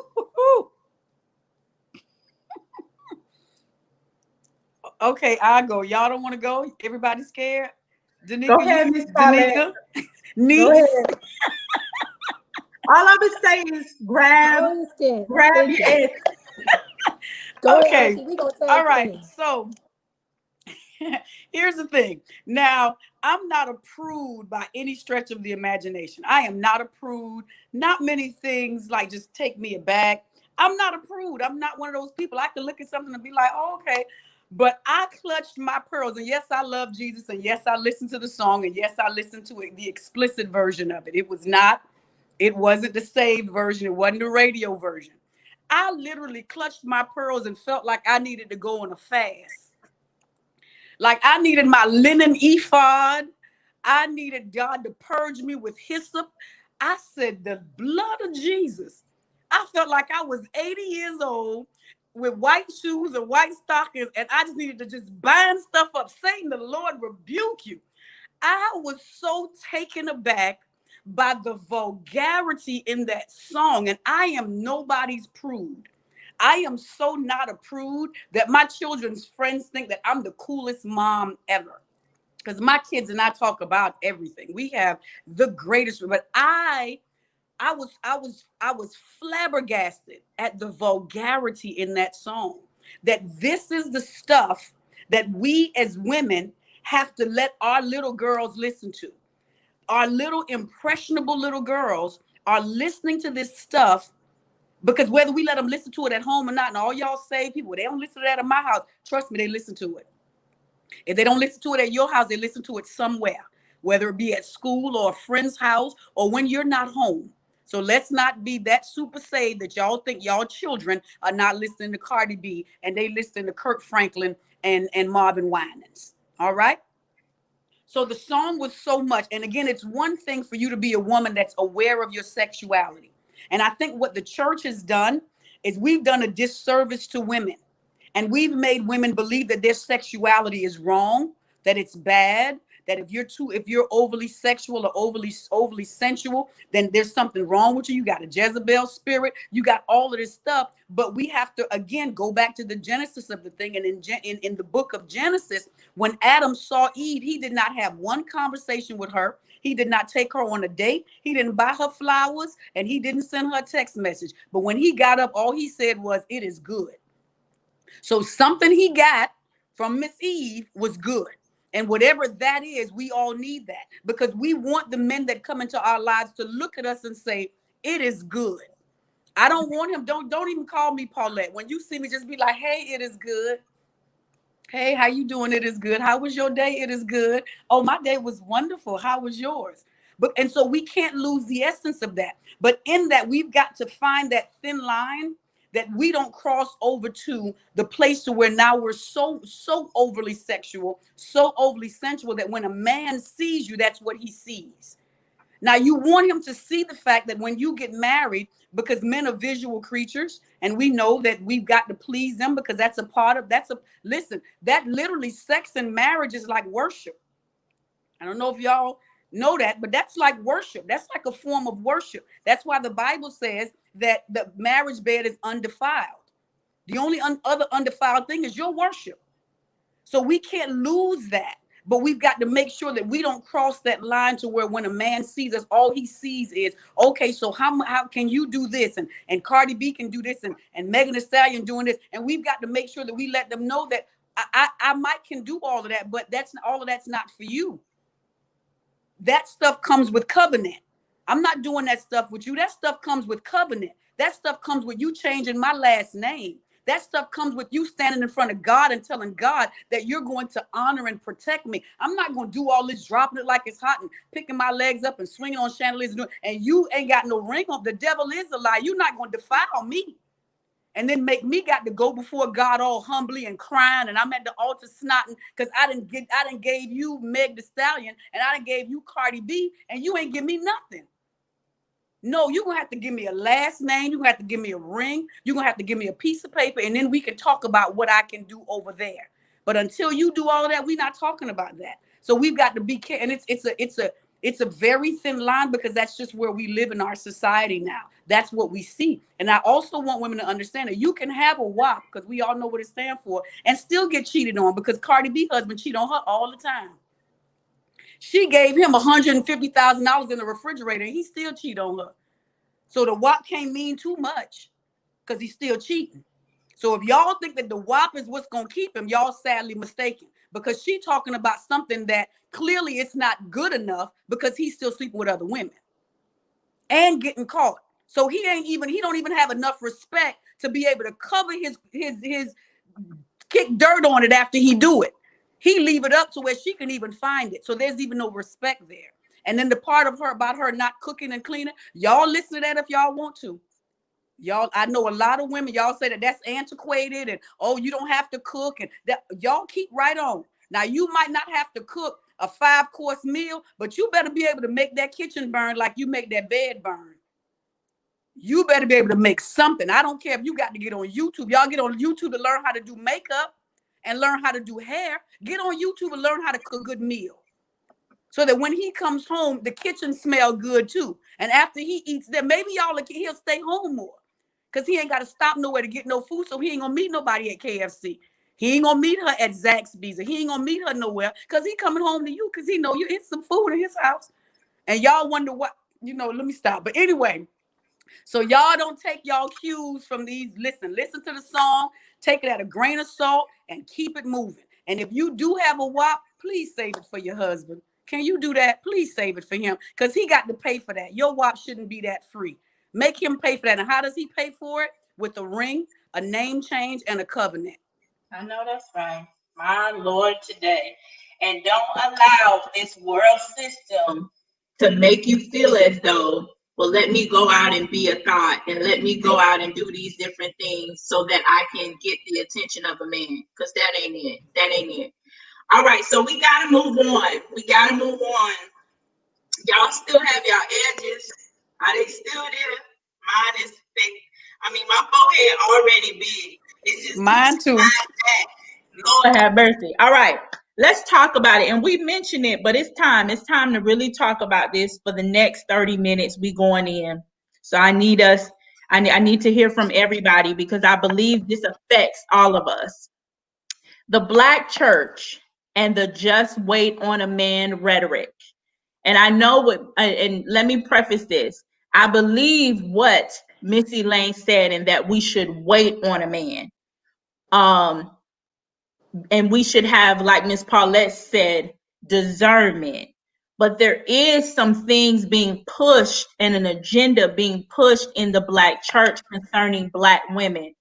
And so it has been said that Black church is the reason behind why so many Black women are single. Single Black females are filling up the pews, and many pastors have told them to just wait on God and keep waiting. However, they are not waiting themselves. Or, at church, there is a huge emphasis on single women wanting to become the first lady. Ooh, child. So I want to start with Tasha. Do you think the Black church is the cause for so many Black females being single? If you do, tell us why you think so.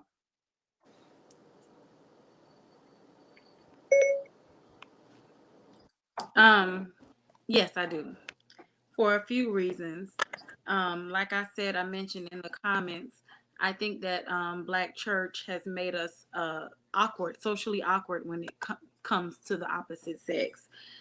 We don't know how to interact with them. We don't know how to engage them. Um, it has made us socially awkward. I touched on it a little bit the last live. I believe that women and men are taught two different things. We are not put in the same rooms, and the conversations are not the same. We are taught to wait. We are taught, but the men are not taught the same thing. There are no abstinent conversations with men. There are no purity services where guys get rings and vow to be pure and holy. Guys are not, boys, young guys are not in those conversations. They're not in those services. We are taught that. As far as wanting to be the first lady, what I don't even know what to think about that. I'm not sure why anybody would want that position, really, to be honest. Just knowing the behind the scenes, um, it is not all that it is cracked up to be. Ladies that are vying for those type of positions, sitting on the front row, crossing your legs so that the pastor can see. It's not all that. Trust me, it is a lot of work. Y'all need to stop trying to do that. You know what I mean? But anyway, that's neither here nor there for me. But I do believe that Black church just has made us socially awkward. It has made us incapable of interacting with the opposite sex.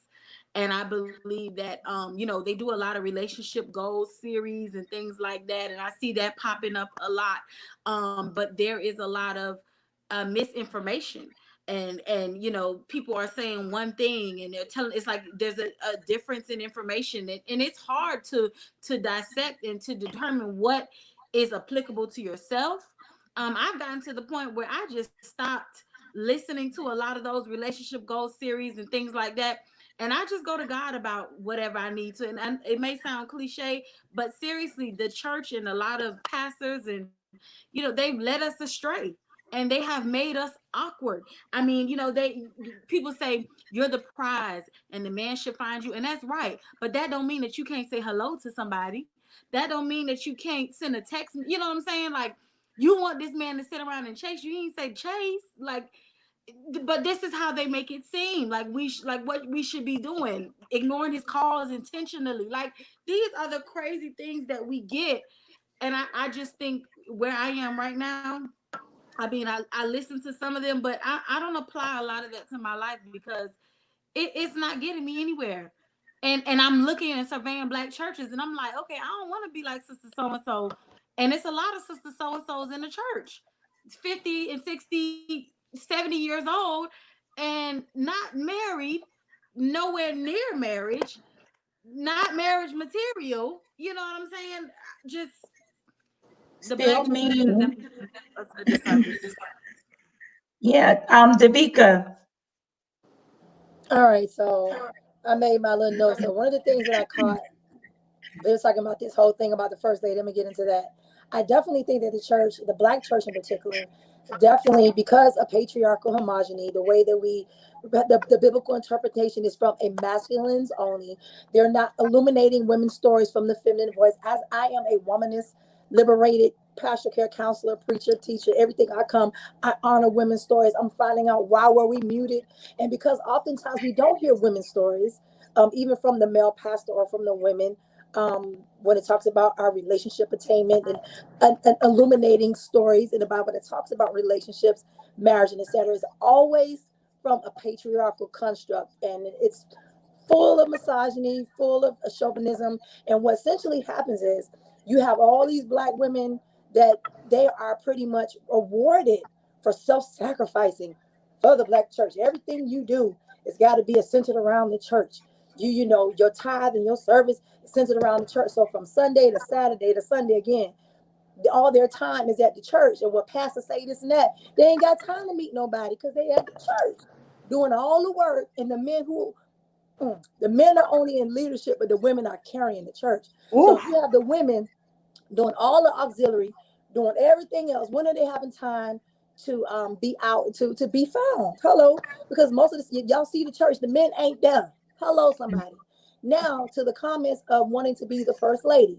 Been there, a pastor's wife. Okay, what I found out, and I come from the entertainment world. I know I'm in marketplace before I was in ministry. I was shocked that when I found out about the church groupies. Yes, it's a whole bunch of y'all. So because of this esteeming of the first lady, now we have caused like and likened to a harem in the church where women are auctioning themselves.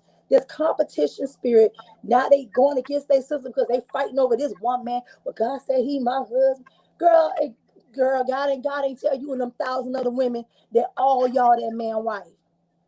So now all y'all men giving this man your pie, your WAP, if the pastor is engaging in sex. Now, I'm going to say not all of them maybe, but a lot of them are. So now you giving up all your goodness and you still ain't get the man. And then you want to get a woman hell that he do have, and you causing running amok in the church. And it ain't her fault because you want this man of this little power because you know the black church was the main place where the black man have a power. So because you want status and because you want to feel like you got some bragging rights, now you causing hell for this woman, disrupting this black family. You don't think there's recompense for that what you doing? And so we as women need to stop this competition spirit and having this harem. Now you have turned that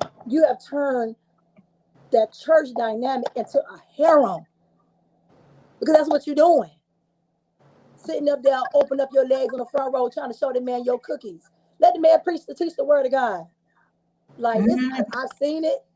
Not only just me as being married to a pastor, but even just being a goddaughter, just seeing how the women just too doggone much. And it comes back to a point, women, we have to understand that if you have a desire for marriage, God ain't gonna give you nobody else's husband. God ain't gonna promise you somebody else's husband. So please stop it. Because when somebody want to snatch your edges about coming in their family, you can't get mad. Because you open up yourself to somebody want to lay holy hands on you and some oil. Because you are coming in, and I'm gonna say this to the women that experience that, check your man. Because your man allow and entertain those women. And so we have to stop that. Men need to be held accountable for being dishonorable and not honoring the covenant. Because at the end of the day, it's you, that your husband, and God, and before the community of people who stood there and watch y'all get married to hold y'all accountable. And women need to stop that. I just think that whole first lady harem stuff is rooted in a competition, is rooted in jealousy, and is rooted from a destructive place. And it's divisive, and it breaks up families. Families over a piece of status. Ladies, we got to stop it. We got to stop it. It's not cool in the entertainment world. It's not cool when the athlete wives got to do it. And it surely isn't cool for the man of God because he is a man before he puts on that clergy cloth. He is a whole man. So we as women need to stop that because everybody's held accountable. But I'm going to say this. I was that first lady that had checked it quickly in such a holy and such a lady of class kind of way. Because I let you know I'm from Dade and I'm filled with the Holy Ghost, but I'm not going to allow the devil to have access into my household. So when he did it, he was not in my presence. Yeah. Because I demand respect. And I'm not the only one who get looked at too. So man, y'all need to stop. Need to stop that. My Hello, somebody. my concern has been that so many pastors have taught Christian women to just save themselves and keep themselves and save themselves and keep themselves, but they also are pursuing these single women and have hurt them along the way. And so single women are looking to their pastors for direction and hope and all of that, and they have yet turned around and tried to pursue them. And it has caused a lot of confusion in our churches. And so, like you said, the wives have to check their man. But women, I encourage you, if you find yourself where your pastor is not being integral, that ain't the one. Go on and find somebody else that can pour into you, because he's supposed to pour into you godly wisdom, not other stuff. So we have to be cautious of that, because I know so many women right now, church women. And the reason why I wanted to talk about this is because our generation, the 30-year-olds, 20-year-olds, are leaving the church because of the disappointment of being told one thing but seeing something else. And they're following into these new age practices, burning sage, all of these new age practices that are causing them to stray away from God himself because of the representation that has gone on in churches. And so it's very important that we speak to that, because I'm tired of seeing Black women leave God's house because they have been mishandled in God's house. And if you are a woman, a single woman out there, and you're waiting on God, and you've been prophesied to, and he done seen your husband, and you done had all those things, and you're at the point of you're just weary and tired, go and study the word for yourself. Get up under some wise counsel. Miss Paulette, Missy Lane, these wise women. A lot of the women that's even in the chat, you need to connect with these women. You need to connect with people who are going to pour and pour life into you, to strengthen you, to get to a place where when you hear foolishness, you know that it's foolishness and you can walk away. Because I am so tired of Black women being manipulated and hurt in God's house. It has to stop, because Miss Paulette and Missy Lane, your daughters, they're leaving God's house. They're leaving. My friends, they gone. They have left. They are picking up crystals. They are wearing all of these different things. They're creating altars in their home. And I'm calling y'all back. I'm calling my friends back. I'm calling my generation back to God's house. And there are people, there are men of God who are integral, but get you some women who can pour into you. Miss Paulette and Missy Lane, they are a text message and a DM away. Get connected to some strong women. Reach out to me. I will get you connected and put into houses that can restore your soul, because we got to stop this. And men of God who out there listening, shame on you. And your days are numbered. Your days are numbered, because this has been a season of exposure. You better get yourself together and stop playing about God's women. God don't play about his daughters. I done went on a tangent in Jesus' name. Anybody else want to add to this conversation before we go to our next topic? Well, I do. The one thing that I want to say is I deplore, I disdain, I loathe the title First Lady. I loathe it. I wish that we could eradicate that from church, from the Black church. In the Caucasian church, she is just the pastor's wife. Mm-hmm. And if her name happens to be Victoria, you know who she is? That is Lady Victoria. And I think that that's what breeds the competition. Because when you think of first, then there might be a second or a third or a fourth or a fifth. So if you put that title on yourself, you're literally saying, I'm first. Now, who wants to try to dethrone me? But if you just go and understand it, because there are some women that are actually called to men that have this call on their lives. There are women that desire it. Then there are women that are called to it. And the difference in a woman that's called to it and a woman that desires it, the woman that's called to it is equipped for it. Mm. And she's not just equipped for that man, she's equipped for the assignment, because he no longer becomes just a husband. He's now an assignment. And God equips you for that. So it's not and it's not something that you should desire. Because when you desire something that you're not equipped for, you're setting yourself up for failure because you don't have the grace for it. And there are some things that you've got to that's why we see people doing things and we cannot get caught up in what someone else is doing because you may not have the grace on your life to do what that person is doing. So I think that there's a responsibility on the man, but there's also a responsibility on the woman that you do not walk into that house. That's God's house. You don't walk into that house and make it to believe that because you're the first lady, you're just this queen on a pedestal that everyone's got to bow down to your feet. Everyone's got to come say hello to you. No. If you create that atmosphere, then the atmosphere you create is the atmosphere you're going to get.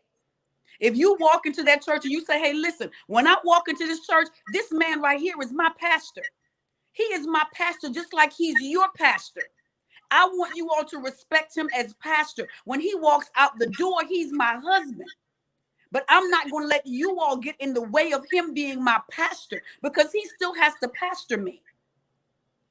And so if the women understand it and you don't go into it for the status aspect of it, because if you go into it for the status aspect, to sit on the front row, to get your name called, to wear your lap scarf, and to do all of these things, you are setting yourself up for a lot of heartbreak. Because I'm here to tell you, I don't care if you find as Megan Thee Stallion, it's going to be another chick in that church that he going to be looking at, that's going to be in that office because you're setting yourself up for it. But I feel like for women, if we take the competition out of a whole lot of this stuff, we'll have less problems. But if you create an atmosphere of competition, you better hope to God that you can compete. And listen, if you create that atmosphere of competition, you are going to get women that are going to come into that church that feels like you need to be dethroned. And they are going to do everything in their power to dethrone you. But if you walk into that church knowing that that's your assignment, you walk into that church with a level of humility. You walk into that church understanding that every woman that's there loves God. Well, they not all love God, but at least get them to a place to where they can see God. They ought to be able to see the God in you. You ought to be the heart of God. The man we're the influence. So if you can walk into that church and be able to influence the women that are in that church to understand that, listen, you don't have to try to get my husband. God got one for you. He has one for you. And I promise you, this is not the one. You don't even want to do this. You're worth so much more than this. You are worth more than just being somebody he calls when I'm asleep or somebody he calls when he's mad at me. You deserve way more than that. And there's someone that's going to give you that. You don't want to play second fiddle to me, not when God created you to be a first for somebody else. And you create that atmosphere. And now these women understand, you know what? I don't want to mess with her. And even if he comes at them, because of the atmosphere you've created, they will circumvent him back to you. And they will say, no, don't talk like that. I love your wife. She's a wonderful person. She got a sweet spirit. We're not doing this. We will not do this. And if you do it again, I'm going to tell her. Because that is the atmosphere you create. But when you create that atmosphere that you're the cream of the crop, and you think that you the cat's meow when you walk in that church with your hat, your red bottoms, and all of this stuff, oh, baby, they coming for your throne. Because that's not why you're there. God did not put you in his life to make the other women feel like they're beneath you. He put you there so that you can help create more Abigails, and you can help create more Ruths, and you can help create more Naomis. You can help create in these women, all of these great women of God that's in the Bible. You can instill that in them. That's why you're there as the female aspect of that ministry. You're not there to breed competition and to try to really just boo-boo on the other women and make them feel like you just the greatest thing since sliced bread. If you do it, I promise you the competition is coming. And the women that think that you want that, listen, there's a grace that goes along with, because you're not going to never have him to yourself. There is a grace that goes along with that, because even if he's not cheating, his number one priority is God and God's sheep. If he is really called to do that, you are not going to be number one. I'm sorry to tell you, God is number one. And when you find that aspect of it and you become a part of his assignment, that is when that kind of stuff doesn't happen as often. Because even if there is a woman that you feel like has something for your husband, wear tight clothes, whatever, you can go up to her and say, I want to pray with you. Can I pray with you? I just want to pray with you. And then you pray for her. And you know what that does? That might break that spirit off of her that makes her feel like she needs your husband's attention. Now she can look at him as her pastor. But you've got to have the grace to be able to do that. And I hate that word. I don't use hate often. I hate the word. I hate what it carries. And there's so many women that carry that title and they use it to make the other women in the church feel less than. And I don't like it. That's good. That's Can real I deep. can I say this? Can I say this right quick? Because Yes. I really have to go to the next question. But what young ladies fail to realize is that when you become when you're that kind of woman that wants to be always in uh let me put it this way, when you're a church hopper, when you're a church hop hoe,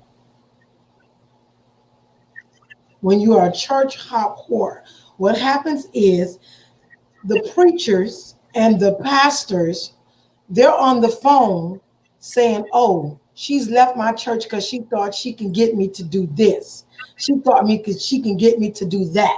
So what they're doing is they're talking about you, and then you're going over to the next church, and everybody knows that, okay, this is all you have to do is give her a cheeseburger and she'll do this for you.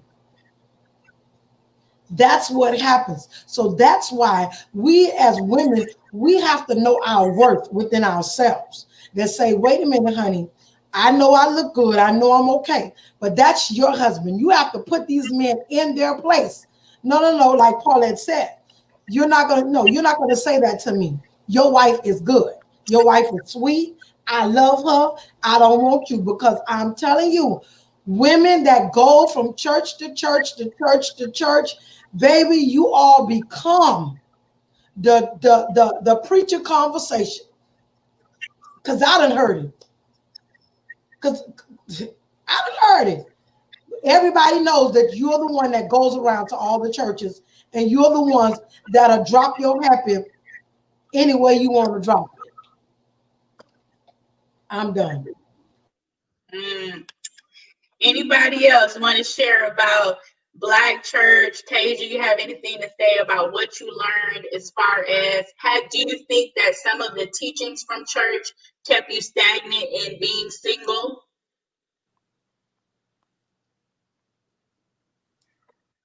Um, I I think a lot of what I've experienced at church, I was a musician in the church. So like I believe I said this before, just being before just yeah, most times I was the only girl, but once the guys get used to you, then they don't see you anymore, and you just kind of see what these guys are doing in the church. So as a fellow musician, like I knew everybody's business. I knew what girl was doing what, which guys was dating which girl. Like, so I never wanted my business in the streets like that, because I knew other people. I knew people I didn't even know. I shouldn't have known what they were doing. I shouldn't have had so I learned very quickly that meant I wasn't dating none of these guys, because that was going to be my story too. Like, there's nobody, I don't know. And it's just a whole lot of, and it's unfortunate. And I don't want to, it's just a lot of do what I say, not what I do. You know, I'm preaching this, but I'm also doing this behind the scenes. And maybe if you're in the congregation, you might not see the double standards. You might not see the double lives. But when you work for a church, when you, in whatever capacity, if you're allowed to go be behind the curtain and see, that's to me, I don't know, if you're not strong-minded within yourself, like you don't have your own core strengths to like be like, I'm just gonna be a good person, or I have to be strong. Like, it could really mess you up, I think.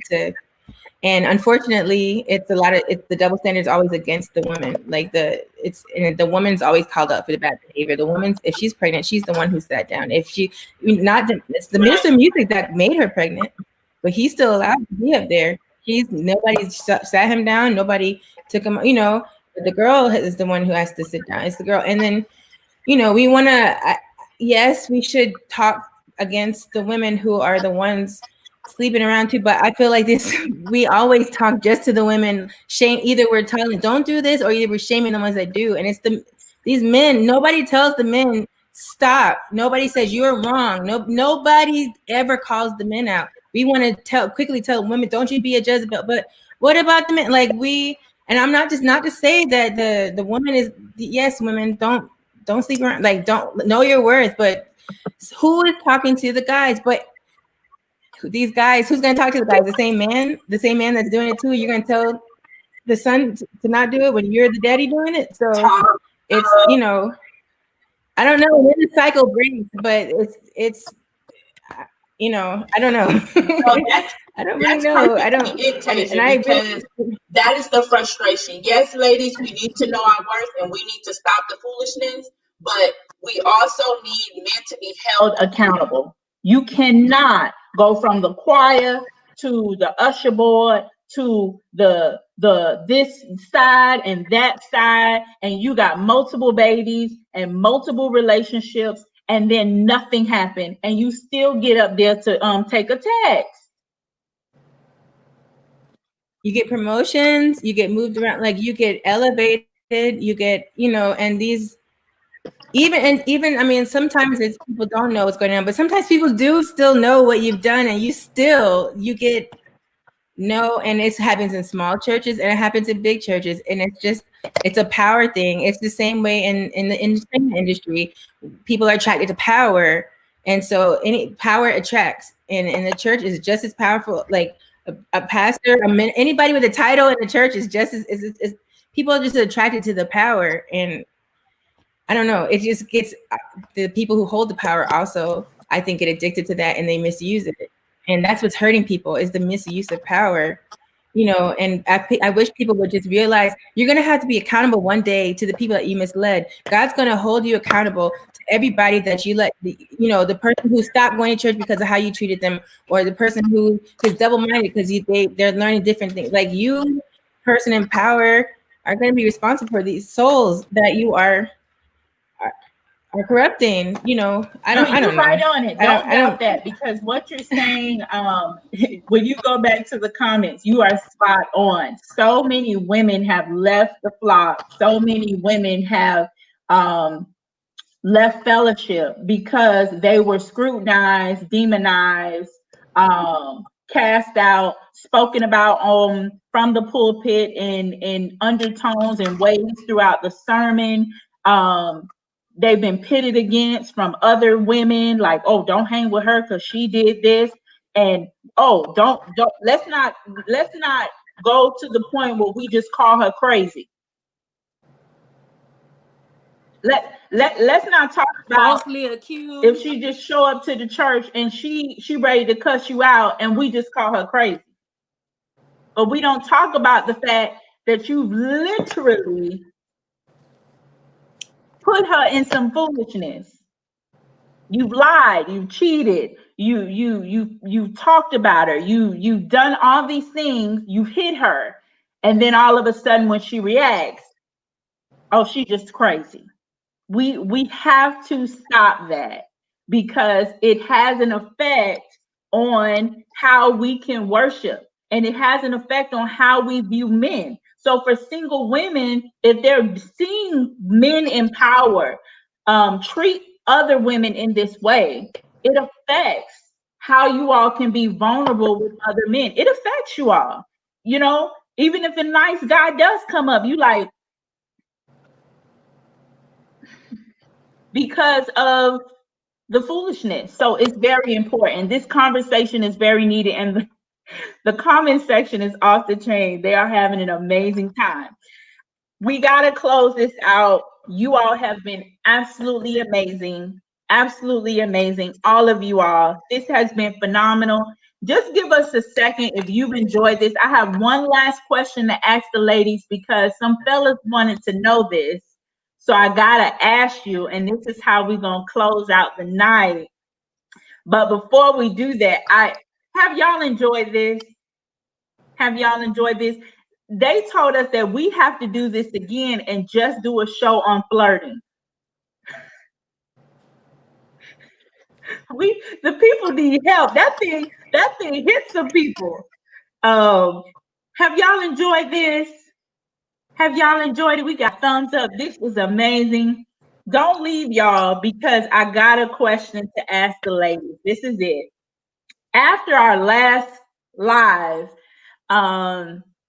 guys were, because let me say this, a lot of guys and even some women are like, we want to hear from the guys. Listen, there are lots of other platforms that corral 16 men and they talk about other stuff. That's not what God has given me right now. God wanted me to create spaces for Black women of all ages, all different lifestyles to talk. So that's what God has given me. Okay. So when those spaces come about and those men get on there and they talk, support them. Please. We love Black brothers. This is not male bashing or any of that. We love Black brothers. However, that's not what God has given me. Now, our last final question as we close for tonight. Thank y'all so much for joining us. The fellas wanted to know, what are you looking for in a spouse? They want to know, like, what is it? I think they've heard what we don't want, but let's end the night, because the whole purpose of this, there are men who want to know. There are men who want to be good husbands. There are men that are trying to figure us out, because let's be honest, we special. Yes. We're special. We're complex. We're multifaceted. We have all these things going on. So we're going to go one by one. And I want you to tell us, what do you want in a spouse? This is for you. What do you want in a spouse? What are you looking for? I'm going to begin with Tasia, our hopeless romantic. But Tasia, what do you want in a spouse? Let's go, Tasia. Well, I definitely want a husband that's romantic. That's important to me. Someone who's thoughtful and considerate and creative, and will can think outside of the box, and that's attentive and pays attention to details. Don't just buy roses because I like flowers. Figure out what my favorite flower is, which is tulips, by the way. So I'll appreciate the rose, but if you bought me tulips, I'd be like, oh my God, you listened. I would like a man that I could laugh with, because I feel like laughter is very important, and having fun with your partner is important. And most of all, I really, truly, I just really want to marry a man that could be my best friend, because yes, I want to be attracted to him. Yes, I do. I really do. I like to kiss. I hope you have nice lips. I like nice smiles. I'm a man that can smile too. Some men are always just like, I'm a man, but I like a man who can smile, because that means he doesn't take himself too seriously all the time. But nice lips don't hurt, because I really like kissing. So but on the days where I might not think you're so cute, or I'm be annoyed with you, I feel like if we're friends on a very base level, that might help us get through the times. I don't know, and I'm not saying this to just throw my parents under the bus. They were divorced. They were divorced later in life, but that propelled me. I was like, I do not want to be divorced. I really do not. I only want to be married one time. And if that means I have to wait, I'm going to wait, because I do not want to be married for 20 plus years and then it end, and then you have to start all over again. So I just want the man, I want a man who's a leader, and who ultimately, and most importantly, loves the Lord and follows him. Good. I feel like I'm rambling now. Sorry, y'all. That you said that you want him to pay attention to details, because yes, that is important. That was one of the things that won me over with my husband. He paid attention to the details. Yeah, so we touching and agreeing on that. Because I believe that God can give us the desires of our heart. I really do believe that. So don't be afraid to say what it is that you want, because God is listening and so is He. I'm just saying. All right. I'm gonna go with Missy Lane. Missy Lane, what do you want in a spouse? Because you blessed us on tonight. What do you want in a spouse? What I want in a spouse is truth. Truth, no matter what it is. Truth. Tell me all the grit, the dirty, All of it. Don't hold nothing back. Tell me all of it. Because I don't want to get to a place where we're all in and then I find out something later that you didn't tell me about. So, truth, trust, honesty, stability, a listener, considerate. He needs to be balanced. Um, just because I love God, I love church, but I don't want to be there 7 days a week. My God, I just don't. I just don't. I want to walk in the house and he done threw some Anthony Hamilton on. Praise Jesus. He might have to forgive me because I will be thinking about Anthony Hamilton as my man.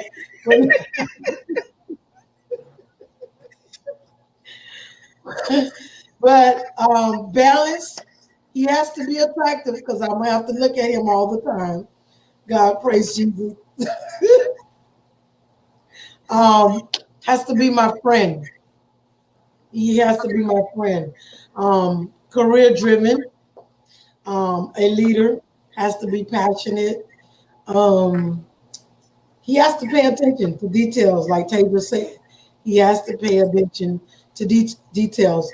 He has to be a family man because if you all know me, I love my people that's in my world, that's in my circle. Um, he has to be understanding to who I am, and what I do. And I have to has to he has to also be able to help me, be that person to say, no, you need to relax. No, you need to take it easy tonight. Because I'll just go and go and go and go and go like a bunny rabbit and but and he has to be a communicator. He has to be able to talk. He has to be able to talk. Let's talk. We not going to bed mad. Let's talk. Let's have a whole conversation. Mhm. Thank you. That's good. I love that. I keep hearing between you two friendship. Friendship is so important. Man, so yes, I want to have fun. I love that. My whole thing is if we can't have fun, I tell John this all the time. There's no reason for us to be together. Because ain't nobody gonna be going. Life is hard. I don't want to be in no marriage and we can't have fun. Like we can't laugh, we can't joke, we can't talk. Ugh. I be looking at people at restaurants. What are y'all doing? Smile, crack a joke, do something. Tashay, what do we want in the man of God? Well, we want the man of God to know Jesus, of course. We want the man of God to know Jesus. But we want the man of God to be kind. I need him to be kind to me. I need him to be kind to me. Princess Cupcake me, honey. I need you to be kind. I need him to be a grizzly bear in the streets, but a teddy for me. Okay, I don't want no soft man. I don't want Yes. no soft man. I like him educated, but a little like he from Miami or wherever he from. He could give it to him one time. Um, like everybody else said, I need a friend that I can kick it with. We got to be able to sit on the couch and watch Martin and crack jokes and laugh and finish each other's statement. I need my friend. I need him to be. Let me not stop saying I need because whatever God gives me, Lord. But I want a provider. I want a man who is a provider. I have children, so I need him to be a role model to my children. Integral. And I have to also be able to take this is very big for me. Whatever he says, I need to be able to take it to the bank. Like I need to know that if he say he has my back, he has my back. If he say that he gonna do something, I don't have to question it. Cause I know that my man gonna do it. Right? Also, I can be a little militant, I can be a little, assertive. So I need balance. I need somebody to bring me down 1,000, put me in my place. Okay. And then last but not least, I need the man of God to have a mighty spirit of boost, honey.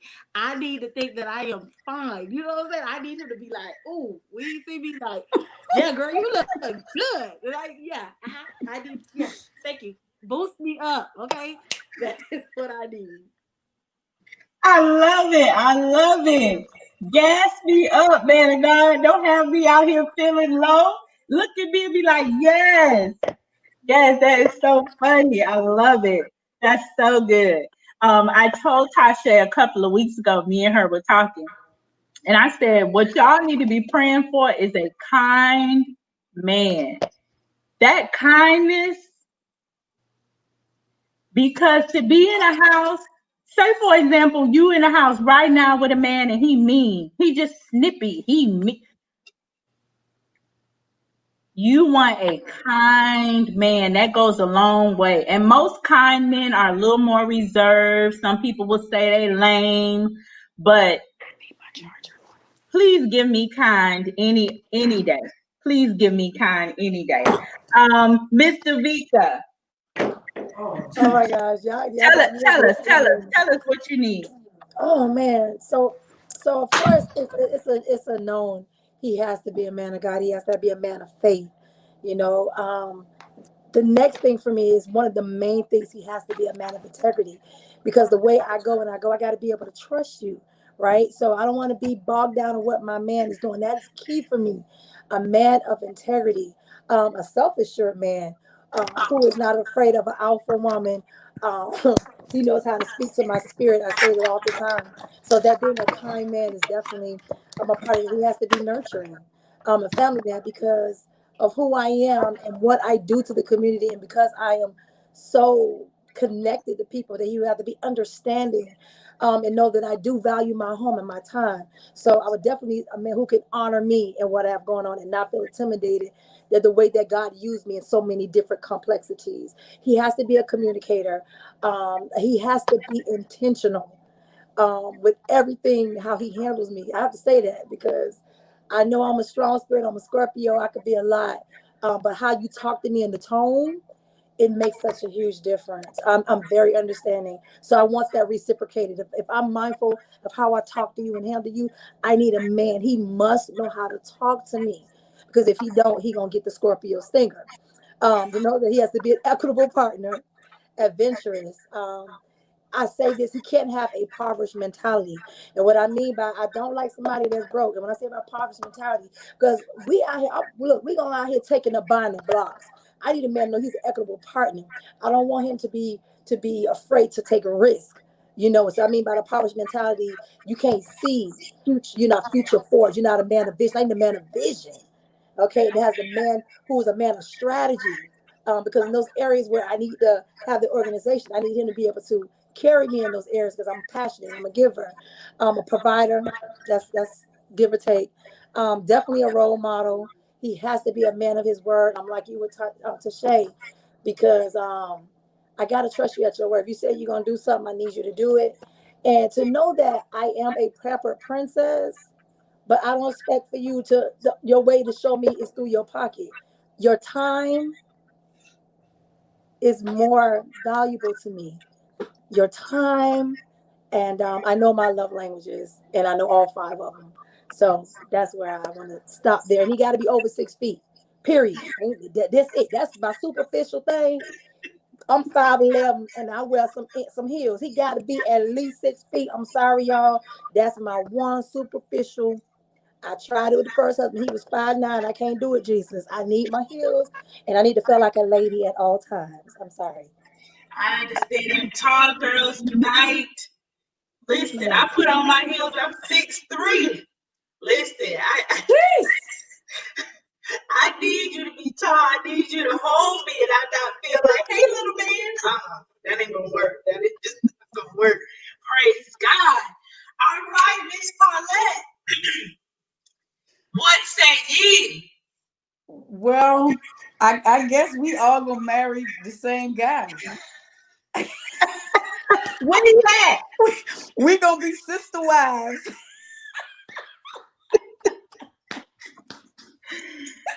Good thing I like all of y'all, because we gonna all be living in the same house. Well, I can say that my and I get and I know now that this is why God kept me single for so long, because my wants, my desires in a mate have changed so much now that I'm older. And what I wanted then is not what I need right now. And so I can say that the one thing that I need is I have to have a man that hears me. I have to have a man that hears me. And I'm not just talking about verbally. I need him to be able to hear me. I need him to be able to hear me without me speaking. I need him to, and it's not so much I want him to be clairvoyant or want him to be, spooky and prophetic, like, oh, I think, babe. No, I want him to be so in tune with my heart that he hears me, even when I'm silent. And that's what I need. And I also need him to be able to keep me tempered and to keep me even keeled. I can't have someone that has my emotions raging all the time. I need him to be able to keep me even, because we as women can get, out of pocket. We can do all of this stuff because it's just our makeup.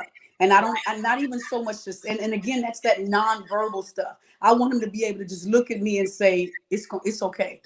And I know that it's going to be okay. That level of confidence. I need to be confident in who he is as a man and who he is to God. I need to be confident. I don't want to have any wavering as to who he is. I want to know him so that I can love him like he needs to be loved. Because if I can love him right, he's going to love me right. He's going to love me right.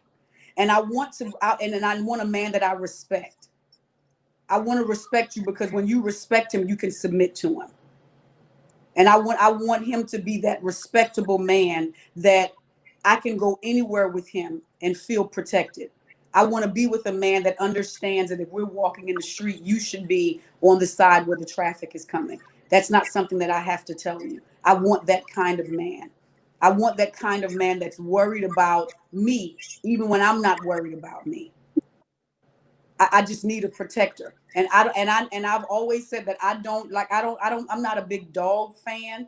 I know some people love dogs, but if I had to have a man, he'd probably be a pit bull. If I had to liken the man that I want to a dog, that's probably who he would be, because they're very protective, but you don't want to walk up on one of them. You really don't want to walk up on a pit bull. So I want him to be that, and I want him to be able to, I want him to like me I want him to love me even when he doesn't like me, because there are times that I'm not likable. I'm not likable, but I want you to love me past all of that.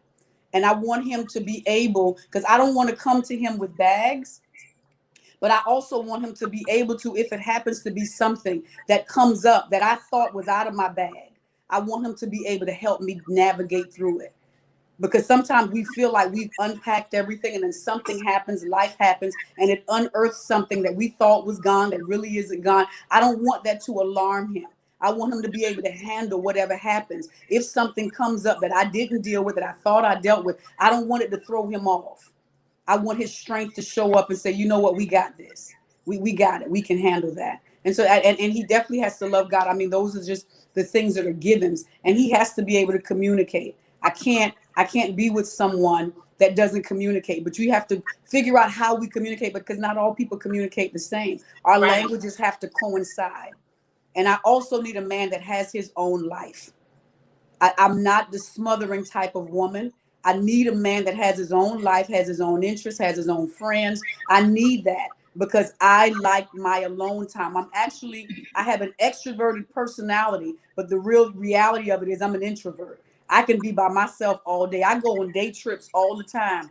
I'll drive 3 hours somewhere just to be there for 3 hours and drive back home by myself. And they're like, you do that by myself. So I need him to be able to have a hobby, so that when I go do what I want to do, there's nothing. We can come together and talk about how our day was. I don't want you asking me where. I want you to be confident in who I am to you. I don't like to feel like I have a probation officer.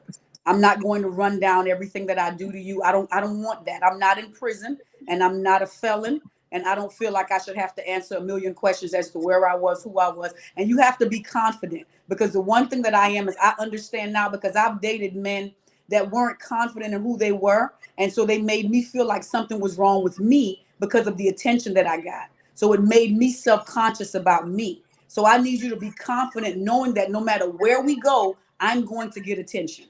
I don't care where we go. We can go to the Dollar Tree, Family Dollar. We can go to Saks Fifth Avenue. We can go to Ross. I am going to get attention. But I need you to know that I'm with you. I don't want you questioning me every time a man looks at me or if a man says hello to me. I want you to look at me. If you got to reply to him back, reply to him. But don't look at me like who. I was dating someone once, and I would literally, if we were walking towards a man, I would look down. Because if I looked up and we made eye contact, that was an argument for the rest of the day. Oh, you know him? Why are you looking at his face like that? He was walking towards me. What did you want me to do? Now you know him, man. See, that's what I be talking about. You always keying up in people. Y'all know he was from Miami because that's what he said. You always keying up in people's face and you this and no. I mean, I'm just friendly. You're just insecure. So now that I know that there's nothing wrong with me, I have to be with a man that's confident enough to be with a woman that gets a lot of attention and understand that I get the attention, but all of my attention belongs to you. They want my attention. You have my attention. So. That's good. And listen, that is not unattainable. I just want to say this to encourage you all that a lot of the characteristics that you said made me say, thank you, Lord, for my husband. He's not perfect, but some of the characteristics that you talk about, there are men who possess those things. And even if they fall short in some areas, you, because of the type of women that you are, you will challenge him to learn more about those areas and strengthen them. Because there are things with my husband, he be like, man, I got to do better because I know that, you're not gonna, and that I've seen the growth even in him because of our connection together. So sometimes they may not have all those things right away, but I believe that when you come into right covenant with someone, you can start to pull those things out of them. And sometimes I tell my husband, you needed me to come into your life to pull that out of you, just like I needed him to come into my life to calm all the way down. Okay. Because I was out of control. So I appreciate the man of God. So I want all of you to be encouraged. You all have blessed so many people. Missy Lane, I am so grateful. Missy Lane has a book. She has a website. What's your website, Missy Lane? Please let us know. TheLadyElaine.com. TheLadyElaine.com. Please go get her book. All of these women are doing something. Get connected to them. Find them on Facebook. They'll accept you. They are open and ready.